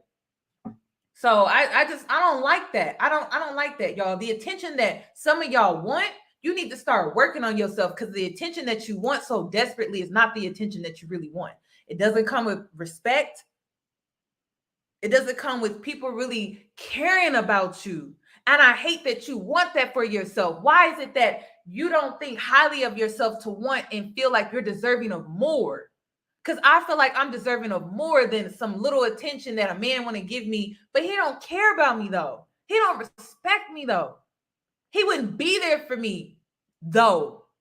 Why would I want attention from somebody like that? All attention is not good attention. And we need to start prioritizing things that really matter. Like Elise said when she came on here, she said, you need to start prioritizing your needs, not your wants. Because your wants, I'm going to tell you, when I was growing up, I just wanted people to not pick on me. I never wanted to be popular. I never did. And the reason is because I'm like, damn, man, to be popular, it just seemed like a lot of work. You got to wear cool shoes. You got to dress how they want you to dress.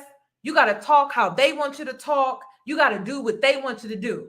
That's not what I want. I don't want to be popular. Popular is whack. Being cool is whack. It's been whack. It's been whack.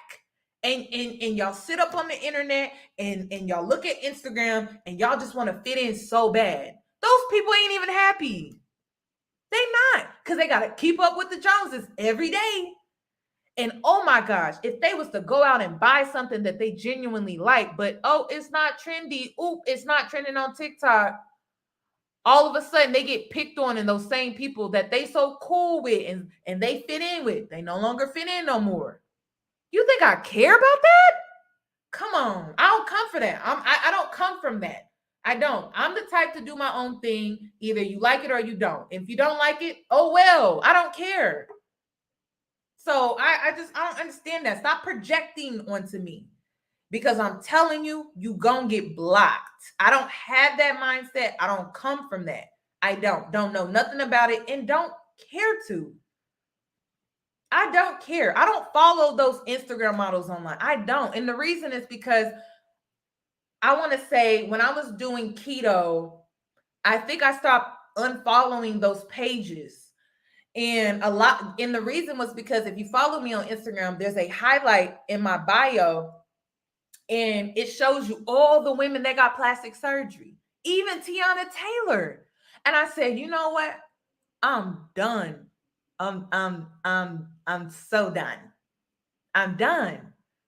Because it's all fake, y'all. And that's what I want y'all to understand. A lot of stuff that y'all see on a daily basis, you ain't gonna never you're never gonna live up to it because it's fake. They don't even live up to it.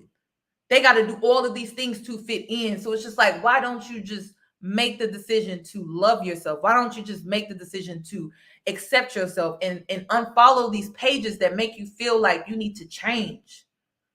These men will sit up on this internet and make fun of the girl that got the BBL. They'll make fun of the girl that got the same face that this other girl got, right? But then they'll also turn around and make fun of the girl that is conventionally different. So where does that leave you? You gonna go this way or you gonna go this way? How about you go your own way? How about you take a path that truly is designed for you and your purpose, instead of feeling like you gotta be this or you gotta be that? Because guess what? They still don't respect you either way. That's the point of this entire live. All of this stuff that y'all see, majority of it is a lie. That's why I don't like feeding into it. I don't, because it's all stupid to me. It is. And sometimes I think to myself, like, damn, am I actually from here? Because I'm starting to think that I'm not. Because there's a lot of this stuff that people be caring about today. I'm just like, there are people dying in the world. I got better things to be thinking about than a man in a rating system. And he on this podcast and he think I'm supposed to care about his opinion. I don't. There's more important things to be concerned about. So I just don't care. But a lot of people feel like I'm privileged to say that because I get attention. But it's not respect, y'all. You want respect. And that's what I want women to understand. Okay. And this is why I didn't fully agree with Six in her comment about bigger women. Because there are women out here that are conventionally the beauty standard, and they are dragged through hell. So what is more important to you? Your dignity, your pride, and your respect? Or these men? That's the question. Because I'm going to tell you, none of that mattered to me. None of it. None of it. If I don't have my respect for myself and people don't respect me at that level that I respect myself, they can really go to hell. That's how I am. I don't care. Those women, they get the surgery, they get all this work done, they get the followers, they get the bag, they get the shoes, they get the car, they get a disrespectful ass man. You think I care about that? I don't. I'd rather have some type of pride, some type of dignity and self-respect to where I wouldn't even fool with a man like that at all. It wouldn't be hard. You know, men get in my comment section all the time and they be like, oh, if the right man with the right price. Listen, I can't be bought. So I just don't know when they're going to figure that out. I cannot be bought, because if you buying me means I don't have respect, I can't be bought. There are some women out here, like I stick to my morals, I stick to my principles. They have never failed me. And I'm never going to venture away from that. I don't care about Instagram. I don't care about some man with some money. I cannot be bought because I have these morals and these principles. It is what it is. And to be honest, these morals and these principles were shaped by the very people that would bully me. The mean girl. The mean girl. Or the guy that would pick on me because I was tall and he was shorter than me. I can't help you. I can't change how God made me, and y'all not about to make me feel guilty for that. But you know what? My childhood, people would project. They would project. So it's crazy, y'all. You gotta let it go and heal and really work on yourself, because a lot of this stuff don't matter. It don't matter. And stop coming online trying to get people to see your point of view or to validate how you feel. Who cares? It's all about you and how you feel. If you want your standard to be an Uber on the second date, then that's your standard. But don't be trying to convince or persuade a man that you're worthy of that. Block them. Hang up the phone. Stop texting back. That's how you should be moving. You shouldn't care. You should not care. So that's all that I have regarding this video. I'm trying to decide if I'm gonna keep this up or not. I don't know, because I hate it when people project and they start calling me a colorist. I have been consistent, y'all, with how I feel, because they come from my morals and my values. I have never came on here and switched up. I've always kept it the same. And at the end of the day, I just feel like it shouldn't matter what people think. It should not. You're going to have shallow people in the world. You're going to have non-shallow people in the world. You know what I'm going to tell you to focus on? Is to find people that really love and appreciate you and respect you for who you are, not for what you have. Because now I'm dealing with that. You know, I talked about this on my live last night. I said, there's so much ugliness in success. There's so much ugliness, right? And when I was going through my glow up, and I'm really changing course with my mindset right now. When I was going through my glow up, I wanted the success. I wanted the body, right? I wanted the money, right? And I have those things. And you know, there's so much ugliness that I'm dealing with right now from people that I called a sister, from family that I considered a voice of reason and understanding. Like just so much ugliness from people, and it's ridiculous. So now I question, like, damn, what was I really chasing before? So now I'm like, you know what? My purpose has completely changed. I don't care about a lot of this shit no more, to be honest with you. I just don't care. I don't. And the things that y'all want is so fake. It's so fake. It's so fake. It is so fake. And I hate that we all want to chase these things. And I'm telling you, I'm getting all of these things that I want. And I'm starting to see how, you know, Elise said it. She said, focus on what you need, not what you want. That's what she said. She spoke to me tonight, for real. She said, focus on what you need, not what you want. That is where I'm at. That's where I'm at in life. I done got the things that I wanted. And you know what? It ain't all that it's cracked up to be. The success, people be ugly towards you, jealousy, hate, envy. They want what you have. They just want it. Then you got to deal with toxic family members and how they feel like you on some high horse, and you just want better for yourself. You know, you try to get people on your side with what your program and what you was trying to do, and you know what they did? They laughed in your face. They laughed at you. You told them about your dreams and the things that you had planned. They just laughed. They laughed. Or my favorite, they were super supportive of you. And then you got an ounce of success. And now they like, oh no, I don't like what she's doing. She's doing too much. Really? There's so much ugliness in all of this stuff, y'all. The attention, the likes, people obsessing over your life. They don't know you. They don't know who you are. They don't know your character. I hate that I started Instagram. And the reason is because people have this perception of me and don't know who I am. They just think that my life's easy. It's crazy. So be careful what you ask for. Like I said, I went after the things that I want. And you know what? I'm changing courses. I'm going after the things that I need. That's where I'm at with all of this. I need peace. I need my sanity. I need genuine love. I need people to appreciate me for who I am and not what I can do for them and not for what I look like. I need respect. Because all this other stuff, it don't mean nothing. For real. It don't mean a damn thing to me. It's real stupid, y'all. I promise you, let's change course. What do you need? What do you need? I need a man that's emotionally stable and available, healing, therapy. That's what I need. Do you hear me say money? I mean, of course he needs to be financially stable. That's always my standard. Financially stable, a savings account, a 401k, health care. He makes a decent living, something I can actually work with. I'm not going to give no numbers because it don't matter. He needs to be financially stable, period. No exceptions. That's all I ask. So I'm definitely changing courses. I'm done chasing what I want. And the fact that I was doing that, it sounds ridiculous. The earlier that you do this, y'all, the better. I don't care if you are in your 20s. You need to do it now because I'm telling you, you keep chasing your wants, you're going to be disappointed. Thank you, Themis. Thank you for the super chat. My schedule's all over the place. It's hard when people who used to support switch up. Yeah, it's hard. It's very, and it's so like left field.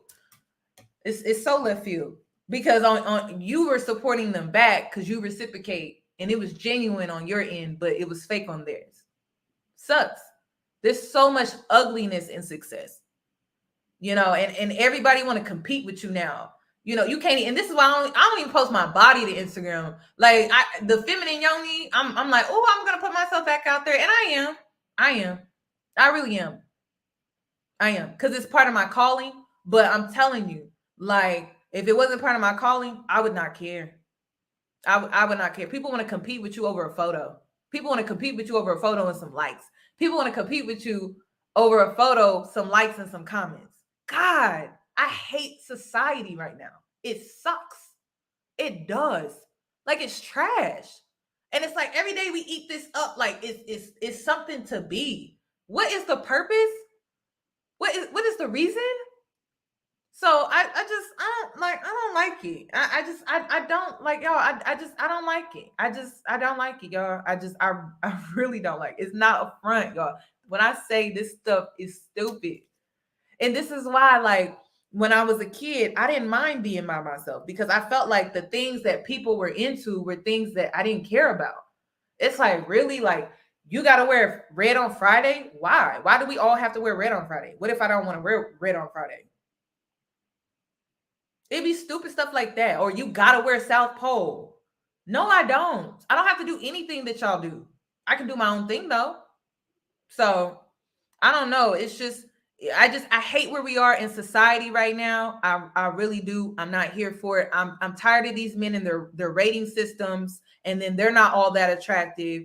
And then it's just like, it's just, I'm fed up because it's all stupid. Like, in 10 years, please explain to me where will we be? Where is this getting us?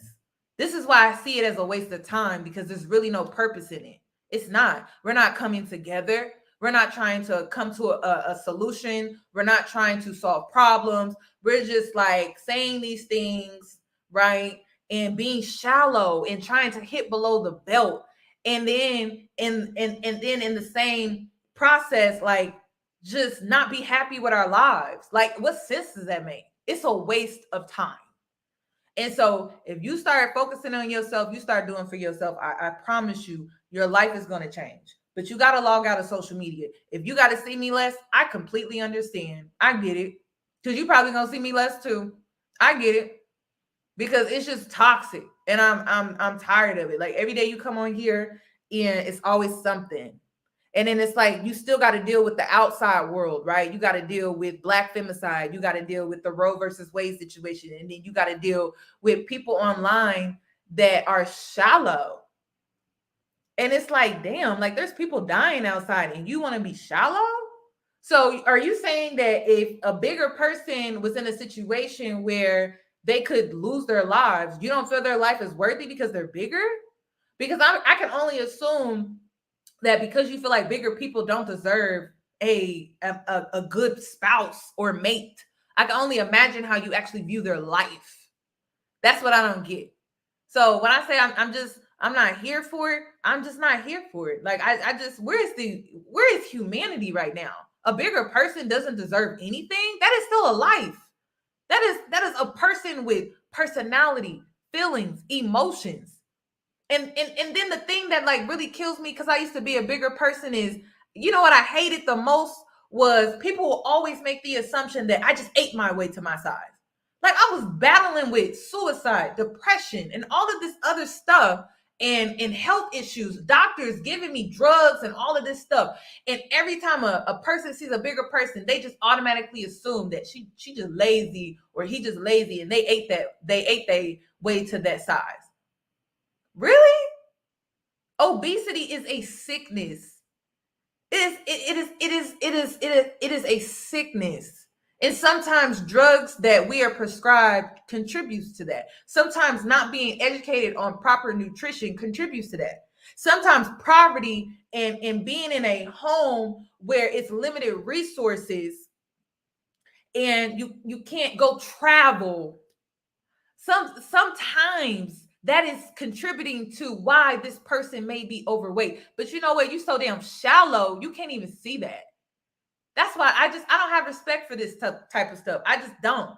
Because people can't see beyond their perception. They can't see beyond their experiences. They can't see the bigger picture. They want to, and they don't want to, because they're shallow. You know, it requires more work to consider other things. It requires more work for you to be understanding. It requires more work for you to step outside of your experience and try to see it from somebody else's. It requires work. And this is why I'm not here for it. I'm not. And even when it comes to the girl that's conventionally attractive, it requires work for you to be like, you know what? She's speaking on her experience. She's saying it's not all that great. She's saying that it's not all that great. Let me step outside of my own experience and try to see it from her point of view. A man just wanting to toy with you, use you for your looks, but not respect you, not admire you, not appreciate you, not even in the slightest. Not even in the slightest. They don't even think you're smart. They don't even think she's smart. They don't even think she can hold a conversation. They think she's an airhead. She's ditzy. She's stupid. She doesn't read books. She's not intellectual. She can't even hold a conversation. You know how disrespectful it is to sit down and somebody is saying, oh, you can hold a conversation. What am I, a toddler? Am I a toddler? It's disrespectful. Like, I need people to step outside of themselves for a sec. Push through the insecurities. Push through the trauma and hear another person out. Tomorrow, I'm going to be back. I'm going to be doing my healing circle. And I want you to come with that mindset. I want you to come push through your trauma, your insecurities, and try to hear the next person out by stepping into their world, stepping into their experience, stepping into how they are treated from their perspective. And let me tell you something. Because we live in a cold world, we all gonna have something that we can relate on. And this is why I don't argue with people. I don't shame people that go through different experiences and things like that, because at the end of the day, we all relate somehow. We live in this place and it sucks. On that note, y'all, I'm gonna end this live. Y'all enjoy the rest of y'all's night. Please come back. I will be updating my community tab on how you will be able to join tomorrow's live. I will try to get that up for you guys, but I want you to come on here, speak your truth about any friendship, any friendship that ended, and friendship heartbreaks are the absolute worst. And if you want to come up here and speak your truth, because speaking your truth, it helps you heal. This is why I'm always telling you, be real with yourself so you can heal. Be honest with yourself. It's not about being honest with us. It's about being honest with yourself so that you can work through those emotions and truly heal, release, and let go. That's the only way you're going to heal. If you keep ignoring, you keep saying you unbothered, you keep pretending like, oh, this really don't faze me, that's not helping you heal. That's not. So when you come up here, speak your truth so that you can let it out and let it go and release it, so you can start working through that, so that you can just move on with your life. Because you're not meant to just stay down here. You're not meant to stay where people kicked you. You're meant to get back up and move on with your life, because you're worthy and deserving of that. So on that note, I will be putting the link on my community tab on how you will be able to get access. I will try to have that up by noon tomorrow. And then you'll be able to join the live. What time should I start, y'all? Should I start at like 6 o'clock? 6:30? What time would be good? Because I'm Central Time. Yeah, I want y'all to, and I don't know. And then another question, 6 o'clock, 6 Central Time. Another question that I have is, how long should each person be able to speak? Because I'm gonna have to monitor that tomorrow. 6:30. Okay, 6:30. I can do 6:30. I can do 6:30 Central Time. Somebody said 5. I feel like people are gonna be driving. I see a lot of 6s, so I'm gonna go with 6:30. 3 minutes each. You think 3 minutes is good enough? Okay, 3 minutes. I feel like 2 minutes is too short. I'm gonna go with 3 minutes. 3 minutes. Okay. And I'm gonna do 6:30. So I'll see you guys tomorrow. You guys enjoy the rest of your night. I'm always rooting for y'all, regardless if you like me or not. I'm still rooting for you. I want the best for you, even when you may not think that I do. And I'll see you guys tomorrow. But come speak your truth about your friendship breakup, because I know how that sucks. Y'all have a nice night. Bye.